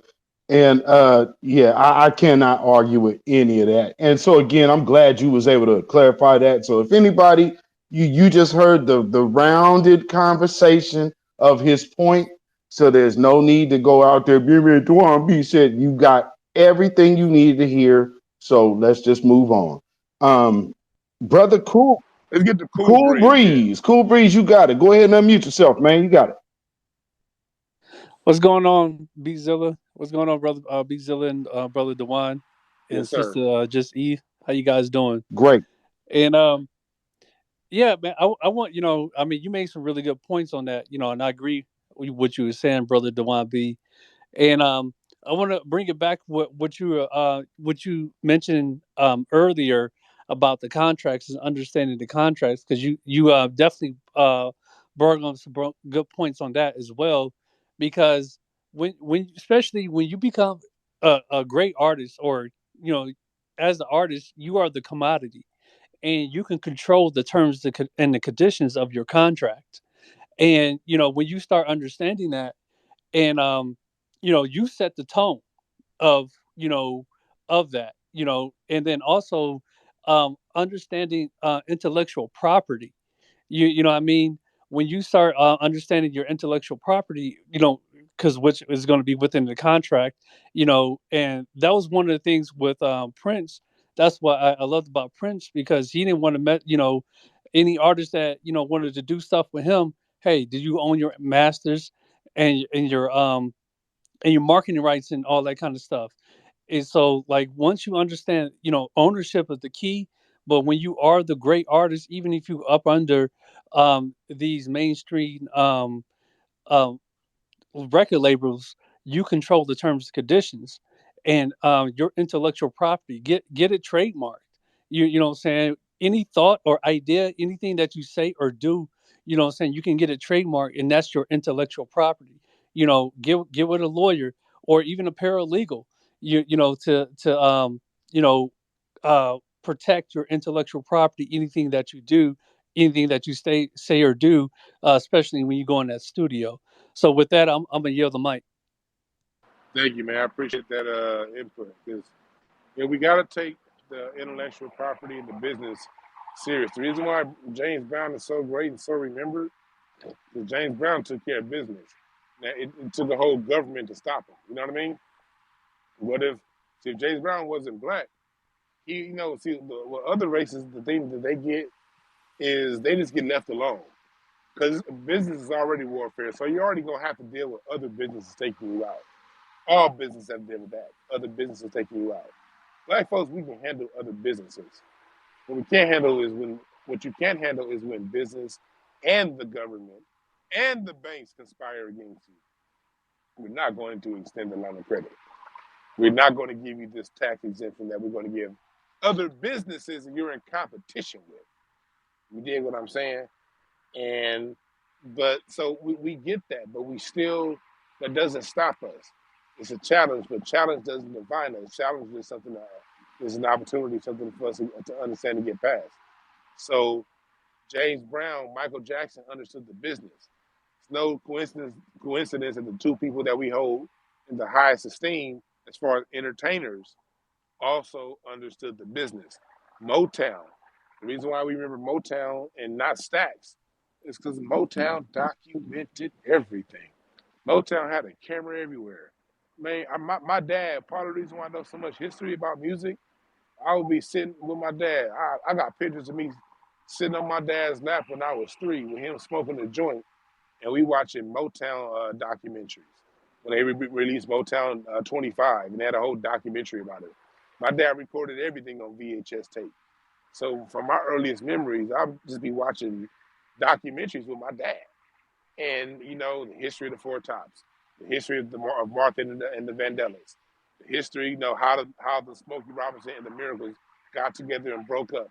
Motown recorded everything. And they used to always have, for those of you who were around back in the 80s, go and you can look a lot of this shit up on YouTube. A lot of these videos are still up on YouTube. You'll have like Motown at the Apollo 25-year reunion. And in that whole celebration, they're having interviews with the Temptations and the Four Tops, and they're telling stories about going on tour in 1967. And my brain is like a memory, so I've been cataloging these memories since I was 3, 4, 5, 6, 7 years old. So you know what I mean? But that's because Motown documented everything. We as people, we gotta take hold of that, take heed to that. We gotta document what we do, and we gotta tell our story. And we got to pass this information down to one another. I wouldn't know none of this about Motown had Berry Gordy not taken the time to invest in telling his own story. We got to tell our own stories, and we got to talk to our kids, the young people. Stop talking at these little niggas. I hate that shit. Well, all my years working with IEPs and working with kids, the only time parents talk to their kids is when they're talking about how are your grades? Did you pull your pants up? Did you not talk in class? You ain't talking about shit but business. Don't know a damn thing going on and have no kind of real personal relationship where you and your children just have conversations. I mean, luckily for me, my dad used to just talk to me. Like we'd be riding down the street and a song from Heatwave or the Isley Brothers come on, and my dad would be like, yeah, this came out in 1976 when I was driving that Camaro, and then that's the same summer that this happened, and Gerald Ford and Carter was elected, and my dad would just tell me stories, and I would just catalog this shit. My dad didn't criticize me for not, you know, for not understanding his music. He explained shit to me. So I'd be like, dude, I wish more black parents would just explain and just talk to their kids on some regular ass shit without it always being some form of business. We gotta pass down culture. We gotta pass down everything that we know, as mundane as it sounds. We gotta pass that shit down. And that's, I think, one of the biggest takeaways from us having this conversation. And I'm letting more people speak. But going back to the original topic, are all creations African? See, we always get told African, African, African, African, African. But when we listen to our elders, when we listen to our grandparents, our uncles, our aunties, ain't no goddamn Africans speaking. Americans is speaking. And they made these decisions and did these things and created these dances based on the environments that they were in. And that's hundreds, and in most cases, thousands and tens of thousands of years disconnected from Africa. So how goddamn long are we gonna give credit to everything African when we got an aunt named Mildred who told us back in 1987 that they had a dance called the Jitterbug, or with this song, or the song Mashed Potatoes came out by the Martha Reeves, and they had a song called the Mashed Potatoes, and then if we watch Malcolm X, we see Shotgun, that song Shotgun being played, and the Shotgun dance being played. So what does that tell you? If you just put two and two together, every form of music that we create a dance song come with it. So when Sam and Dave was singing Shotgun, Shoot It, Bullet Right Now, and they was doing that dance on Malcolm X, did they get that shit from Africa? Or did we get that from Uncle Leroy? You know what I mean? Why does everything come back to fucking Africa when we got grandparents that can tell you, or you can read a book? It's a term called the cakewalk. You know, cakewalk is a common term that we use these days, but the cakewalk was a dance that black people created to ragtime music, imitating how white people dance. Not only do we create dances off of music, we create dances because we just some funny ass people. We silly as shit. Think about this shit. In the 1880s, we are in post-Reconstruction times. They lynching niggas left and right. All the progress we made over that period between 1865 and 1877 gets washed out with Reconstruction. Rutherford B. Hayes is in office. He's letting them kill us and shoot us all goddamn day. They lynching us. We ain't got no rights. We can't build nothing. Vagrancy laws. We getting put in prison. And in spite of all that, we create a dance called the cakewalk, imitating how white people walk. Because we silly as shit. So is it African or is it American? Have the Africans created a dance similar to the cakewalk, imitating white people? Or are they trying to walk like white people? Something to think about. Who next? Well, you know you're a comedian, brother. Let me ask you, as a comedian, outside of Michael Blackson's African shtick, how many African comedians do you know other than Godfrey? And he's born in America, born and raised in America. So he's not no African-born comic. What African-born comics do you know as being a comic? My man Chinadu, he was born in LA. This is my man Chinadu Unaka. Yvette Orji, she's not funny, but if she says anything funny, my man Chinadu Unaka, he wrote it. He's born and raised here in LA. But I was about to drop his name, and he fun. I got to give my man credit. Chinadu funny than a motherfucker. But all of his best jokes go to Yvette Orji. And anything funny written on Insecure by an African, he's the one that does it. But even Michael Blackson, he writes, like, when we at the Improv on Monday night, I mean, it's always me and Corey Holcomb there, but it's typical. I was just saying the other day, it was one night about 2 years ago, we was out there in our joke circle counting. Me, Corey Holcomb, Too Short was out there, and then 50 Cent and Mike Epps walked out. So my man David Lucas is finally blowing up, but Joe Rogan, a white man, helped him blow up. He actually had a Super Bowl commercial on that Planters peanut commercial. He's roasting the peanuts.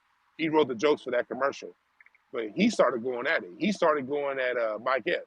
Mike Epps started coming out, going back at him. Then 50 Cent came out. Then 50 and Mike Epps started rolling dice right there in front of the Improv.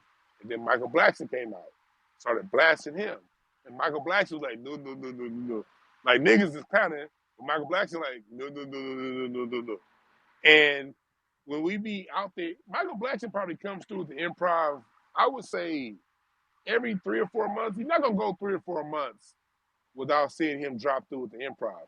And everybody know Monday nights the Improv, from when it closes till sometimes 2, and sometimes we out there clowning in the Joe circle until 2:30 in the morning, like literally. And you know, the minute you step out, you can get it. Like people like Michael Blackson, and don't get me wrong, he's a funny dude. But when it's Joe circle time, that nigga Michael Blackson see us, hey, for you guys, hey, what's up, Cody? Gone, dipping. He ain't about to fuck with that Joke circle. Like, that's some Black American shit. The few times Africans do come over to the Joke circle, man. But I posted some of the video over the years of how we've done some of these cats when they come to the Joke circle. It ain't pretty. Mark, Eve, are you there? Let's see. She got a. Can you hear me, Eve? Okay. Well, Eve She can hear you. Yeah, she can hear you. Okay. She got you. She can't speak probably. But Mark, you next. I see you got your you asked me to speak. What's up, Mark? Hey man, what's up with you, man? Yes, sir. Yes, sir. Yeah, how's everything? Can you hear me? It's all good. Yes, sir. Go ahead, brother. Oh, okay. Yeah. I wanted to add something to the Tupac thing that y'all was talking about a little bit ago. I would watch like Bomb First between Mob James and Reggie Wright, and those are some good ass interviews. But he would get on Suge, like he was like, "Hey man, why is you taking Tupac to the neighborhood, to Compton, and why does he have a mob tattoo? He ain't from the neighborhood like that. He a rapper. You can't be." He was like, "You can't be doing that. He ain't put in no type of work like that." Because he was just like, I ain't got a problem with him. He's a good artist. He's a damn good rapper. Solid dude. But You can't be exposing them to that type of stuff. You know, Yeah, I heard about that because like I'm glad you brought that up because I remember '93 to '95 in LA. LA, this is what happened. And I'm gonna let you speak. yeah, yeah, Um, but this is what happened. You hear me? Um, Yes, after indeed. the riots, like LA was really bad. 87, 88, 89. I remember laying in my front window. My bedroom was at the front. It wasn't tucked in the back. It was in the front. And across street from us was the Rodeo Lane Apartments. And then Dorsey High was a couple blocks over. And you just be sitting there, and the fire station was at the end of my block, like it is now. And so 3 or 4 times a night, we heard that fire truck coming up and down the block. But before we heard that fire truck, we heard Uzis, AKs, whatever. You know what I mean? And this is the West Side. You dig? Once you cross La Cienega, you in the Culver City. You know what I mean? Once you go up the hill, you in the right. Baldwin Hills. You know what I mean? And so multi-million-dollar houses right up the hill. I mean, right there. My wife was raised in Ladera Heights, which was at the time 4 miles from me. She grew up in a completely different world. My wife didn't even know black people struggled until the LA riots because she grew up in an all black neighborhood. Gerald Busby, the president of Motown, is right across the street. Julian Dixon, the city councilman, is next door to him. You know, it's an all black neighborhood. They knew their history. Like when they would try to teach that Columbus shit at Parent Elementary, the kids would be like, nah, my mama said that we was here before Columbus. That was right around the time they came before Columbus dropped. That whole ecosystem in Ladera Heights, View Park, Baldwin Hills, it's a lot of black first mentality black people because on one hand, you know what I mean, they living better than other black people. But on the other hand, this is LA. Even though we living better, we got a house with a view of the city. That view is looking at Beverly Hills. And we know one of those Beverly Hills houses can buy this whole block. So although we knew we was doing better than financially the niggas on the bottom of the hills, the jungles, we still, if you in Baldwin Hills, you still looking at Beverly Hills from your front window. So don't get it twisted. You know what I mean? So Right, that's the right. ecosystem that I grew up in. And then I see, because I had experiences at the bottom of the hill, and then also when I got in my late teen years at the top of the hill. I lived in both environments. And I lived on the east side. That was my triangle of LA. Always within the block of Slauson and Crenshaw. And so, and so I saw how it was really shoot 'em up time, 87, 88, 89, 90, 91. Then the riots happened. And when the riots happened, everything calmed down. I'll never forget 1992. 92 was the first year that I rode my bike on the other side of Crenshaw. Crenshaw was always where I stopped my bike ride because it got too hood when I went east to Crenshaw, especially as you get close to Vernon. But 92, it Right. actually felt cool to ride your bike east to Crenshaw. Niggas was chilling. And then I get a round drop in 92, 93. Outkast is out, Nas is out, Ice Cube drops Lethal Injection, K Bitch come out, and X Clan is still doing their thing. Hip Bring hop back has got, memories. yeah. So it wasn't just gangster rap. There was a variety of music. You got DJ Quick over here. Yes, you do got him talking that shit he talking. But at the same time, you got Too Short would talk about pimping, and then he would talk about investing back into the ghetto on his next song. You remember them days, not before the pre-cocktail, even cocktails, but them short dogs in the Yep, house, that era, yep, there was a yep. balance in hip hop. You had people talking about a multitude of things. So there was no focus on just one thing. And then I noticed a small shift in music about 94. 94, I'm like, damn, when is Digital Underground gonna drop a new album? When is X Clan gonna drop a new album? Yeah, I think it's cool. Outkast dropped ATLians, but I noticed less of those artists from pre-93 are releasing albums. And I'm noticing this shit in real time because I've always been keenly aware of what's going on musically. just feel it in my spirit. I'm like, what's some ain't right. It's the new artist ain't as good as the artist that from last year. And then 95 hit. And All Eyes on Me dropped. And then when All Eyes on Me dropped, I saw a hyper focus on the gangster. And the people who talk more than gangster shit, they're not getting the radio play that they got 2 years ago. The video, the BT, like Video Soul and all these video stations, they're not playing the diversity of music that they were playing 3 years ago.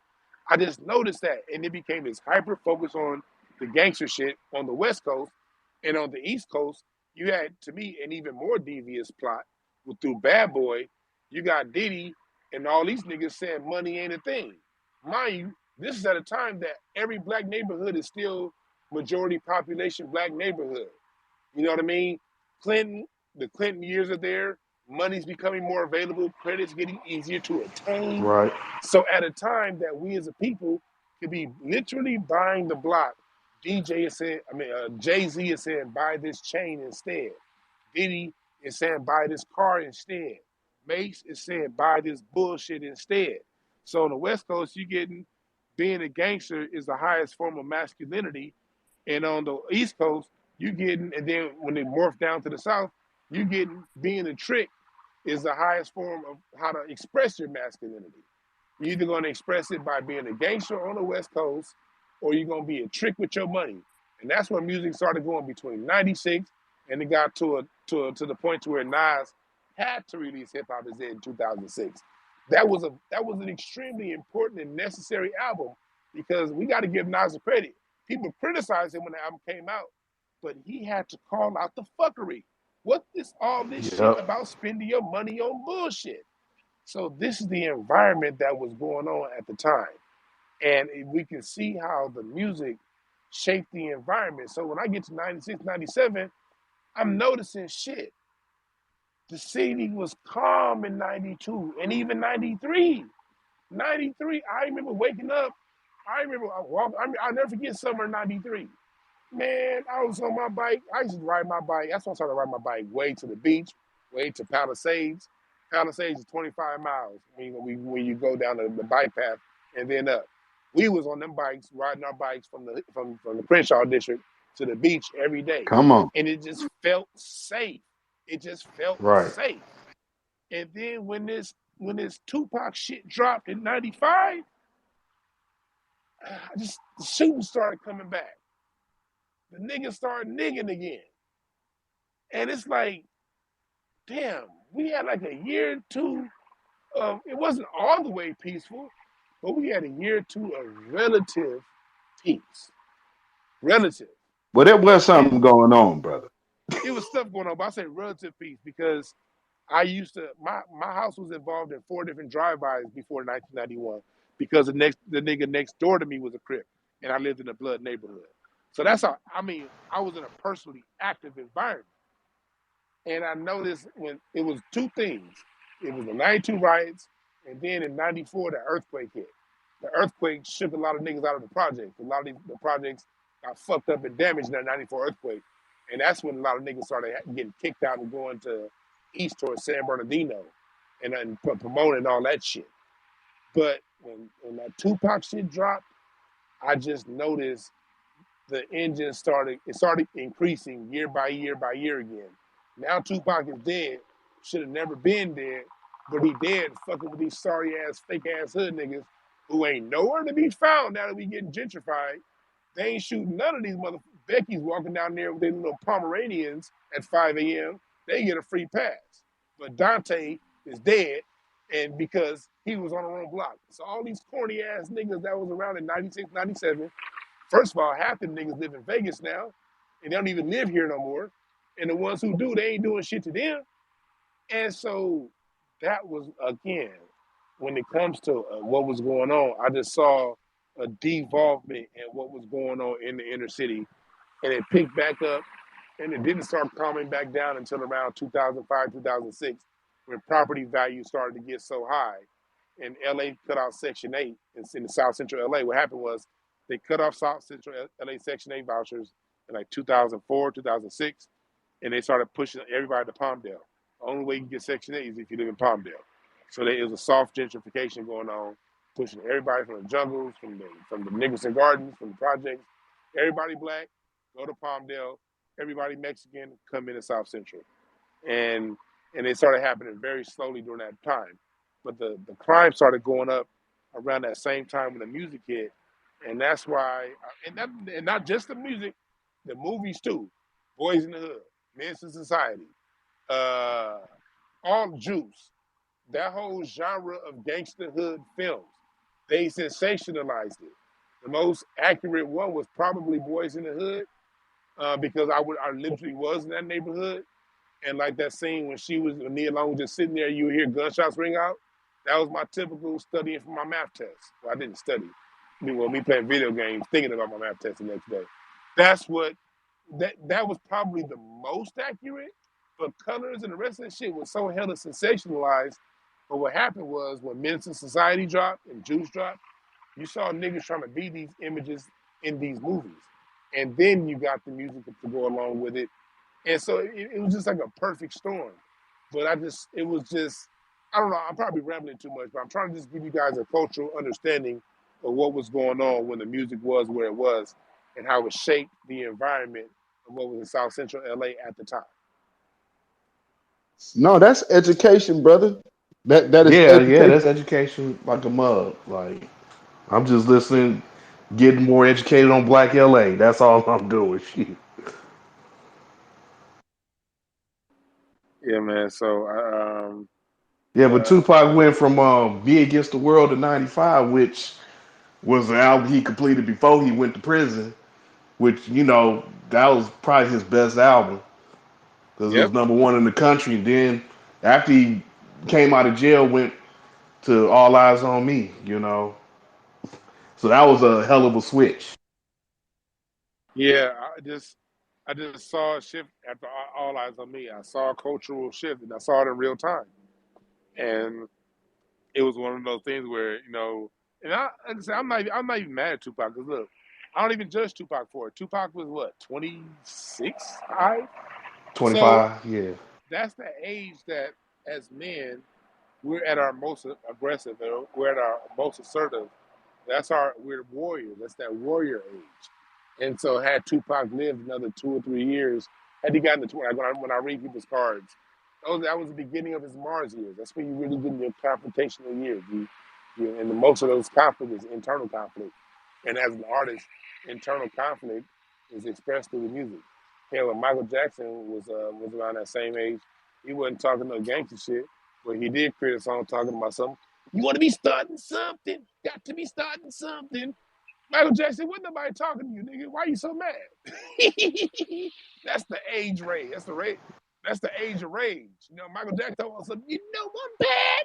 Michael Jackson, you just turned yourself light skinned and you got a Jerry curl.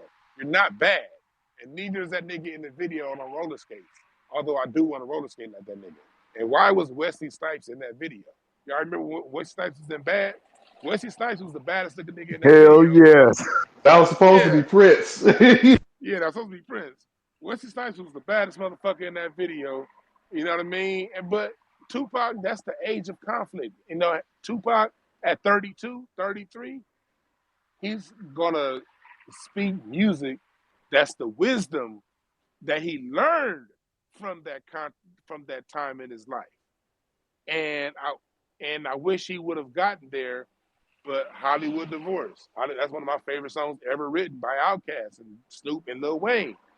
Hollywood Divorce tells you the story. That motherfucking when you get caught up in this LA shit, I've seen Tubman and Tupac got caught up in this LA shit. And everybody fell in love with the Tupac that morphed into the thug life, but no one pays attention to the result the thug life brought him. That's all I'm saying with that. I see we got the company. Yes, thank you for letting me speak. One of my favorite rappers is I can't hear you. can you hear me? Mic check 1 2 Yeah, I 1 hear him. 2. Yep, I can hear him. Go ahead, the company. Okay. I can't hear him. What I'm gonna do is the company. I'm gonna remove you from the room.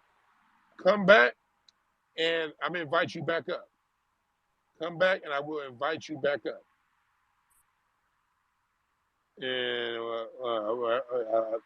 somebody, if you come back in there, somebody, Eve, can you speak? I see Eve got her mic on. I don't even see. She might be in that kitchen. Oh yeah. Yeah, she got the babies. Got Yeah. the like, hey mama, I need something to eat. Nah. I can't wait for you to get done with this now. Hey, I totally understand. I'm so glad. Hey, when my kids was little, I'm like, damn, I can't wait for them to get grown. Now, shoot, I got 2 kids to cook. Shoot, two grown ass men that can cook, and along with and hell, and now my wife is leaning towards early retirement. Mm. Yeah, she leaning towards. I can feel it. I can sense it in her spirit. She is leaning towards early retirement in the kitchen, and would like to just hand over the reins. But woo-wee. But I mean, it's about to be just me and her anyway. So that's a whole new phase we finna enter into. So shit, you know, Yeah. yeah, we. You got a whole goddamn plan set up. You understand? Hey, again, shout out to the Married Man Squad. Yes, sir. My wife in there chilling right now. But I want to give him time to come back if he can come back and say what he had to say. But I Hey, you also mind if want. I add one more thing? Before you Go come ahead. Go ahead. back. Go ahead. Go ahead. Yeah, yeah. When I was listening to that Mob James interview, when he was talking about the Vegas incident, he was just like, Suge should have just been like, listen, Tupac, I don't want you involved in that. You let the homies handle that. You my money maker. You stay over here. He And, kind of and put it let, in simple terms, like you let the homies handle all the street shit. You my artist. You my money maker. You stay over here. I'm glad you brought up Suge Knight because with Suge's another one like Tupac. Not sure Suge two-parent house. Yeah, he grew up in Compton. But he grew up in a well-adjusted two-parent household home in Compton. You know what I mean? He wasn't, by all accounts, he wasn't the street dude. Marion Right. played he played football. Went to And UNLV. Yeah. yeah, he wasn't a gangster, nothing like that. He took on the persona, built one of the greatest music companies in music history, and lost it all, being a what? Gangster. I'm a social scientist. I call myself an armchair social scientist. I just learned the lessons of observing the world and see what lessons I learned. What I keep seeing is this: when black people align ourselves with being gangster, gangster this, gangster that, we tend to lose everything we got. Now, when we align ourselves with being artists, when we align ourselves with being creators, we tend to build great things. Great things that the only way they come down is if there's a whole government that conspires to bring it back. Yes, they bought Motown, but Berry Gordy is going to die a proud man. Yes, they got his company out of him, but he left the mark that even though they have the money now, they own the company. The mark that he left is everlasting. Same with Suge Knight. The difference is Suge Knight may very well die in prison because the night Tupac died, he had to go to jail because he was already on probation for felony for shooting a gun in the studio, trying to play fake gangster. Down there, sold our records, fired a gun, got the police called on him, got some charges, got put on probation for firing a gun, suspended sentence, and then that one little kick during the Tupac fight. When Tupac did what he did, again, going why another reason why Suge Knight, if he was a real gangster, would have told Tupac to stand down because Tupac starting that fight is the reason why Suge Knight had to go to jail the second time because he violated his probation. Again, being a fake gangster.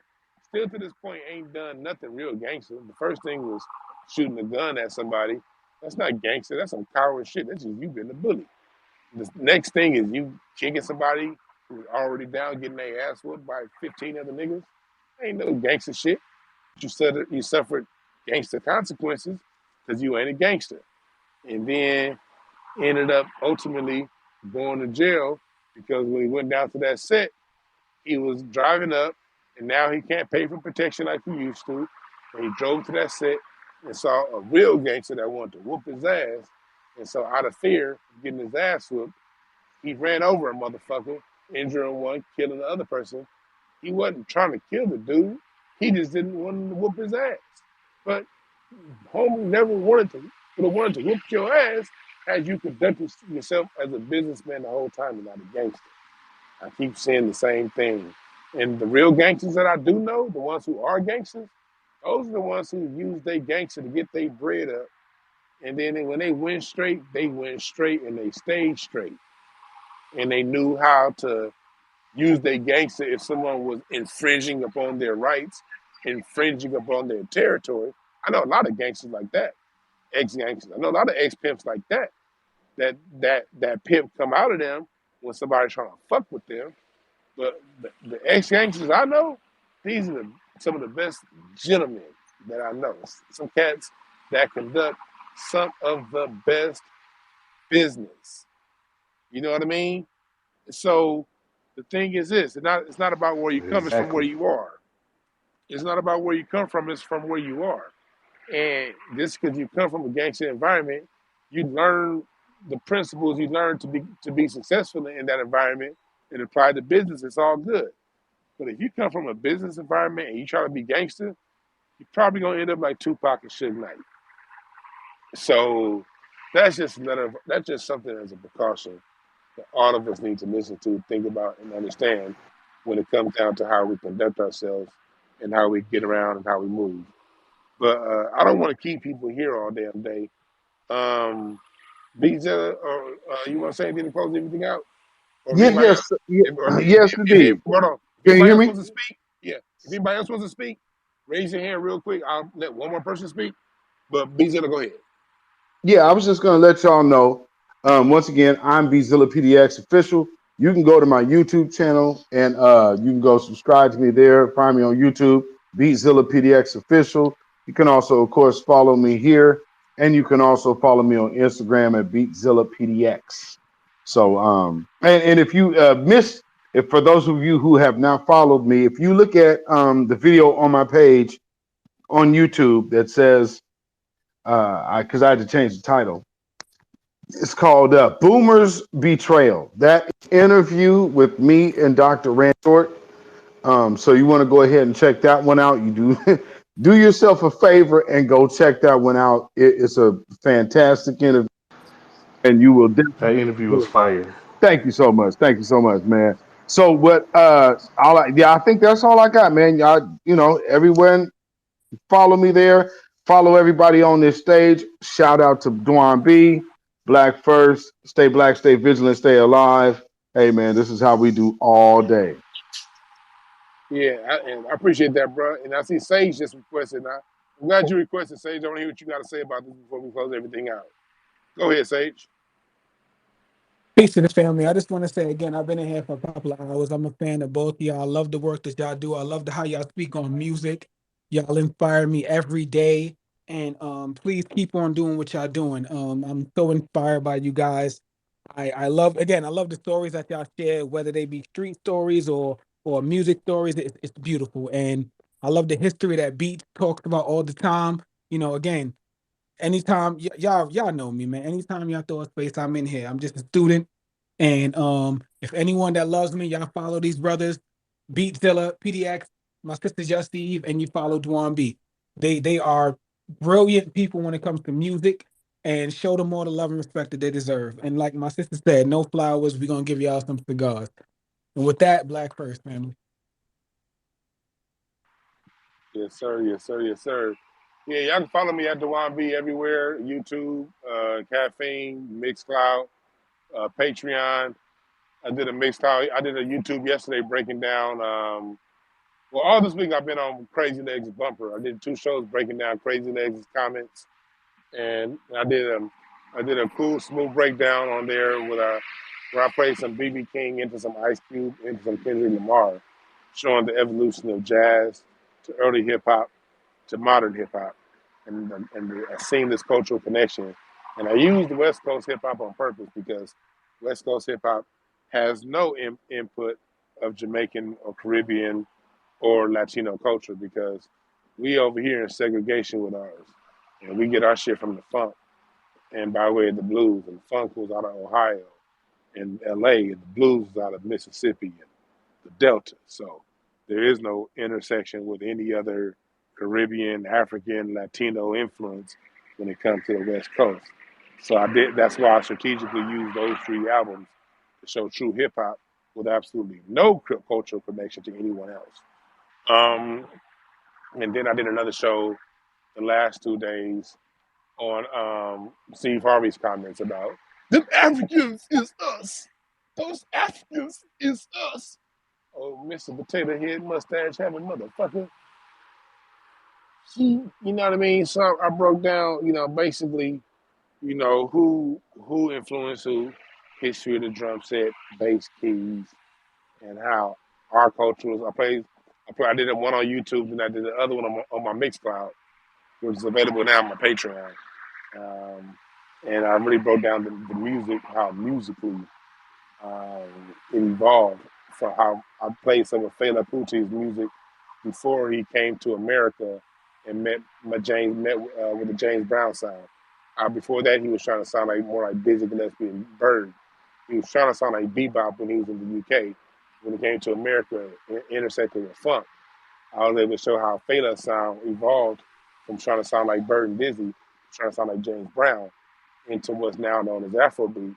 And now Afrobeat is a stronger derivative of what they call a Caribbean that's dancehall beat, and how those have a closer cultural connection than as far as sonically, musically, than they do American beats. But both being derivatives of American beats, using American instrumentation. So I spent like a whole hour and a half breaking that shit down musically. So those of you who subscribe to the Patreon and get into it, you now can have songs. And everything that I put up on Patreon, I do for free live on Mixcloud. So if you follow my Mixcloud and get notifications from Mixcloud, you can listen to all this shit for free when you listen to it live. But that shit is work when it comes down into it. I'll give you niggas some real ass shit to go back on. So you can hear it, see it, take notes, write it down. It should be charging you motherfuckers $200 a video for this shit. But I ain't that mean. It's only $4 on $8 on Patreon, or listen to it for free live on Mixcloud. With that being said, thank y'all for listening. Card readings, breakthroughcards.com, all that shit. I do a whole lot of shit. Visit my link tree on my profile to see the world of DwannBrown and all the fun shit that I'm up to. Again, y'all listen. Thank y'all again for listening, and follow the YouTube and all that shit. All right. There are no perfect messengers, only perfect messages for those willing to pick up the game. I'm out.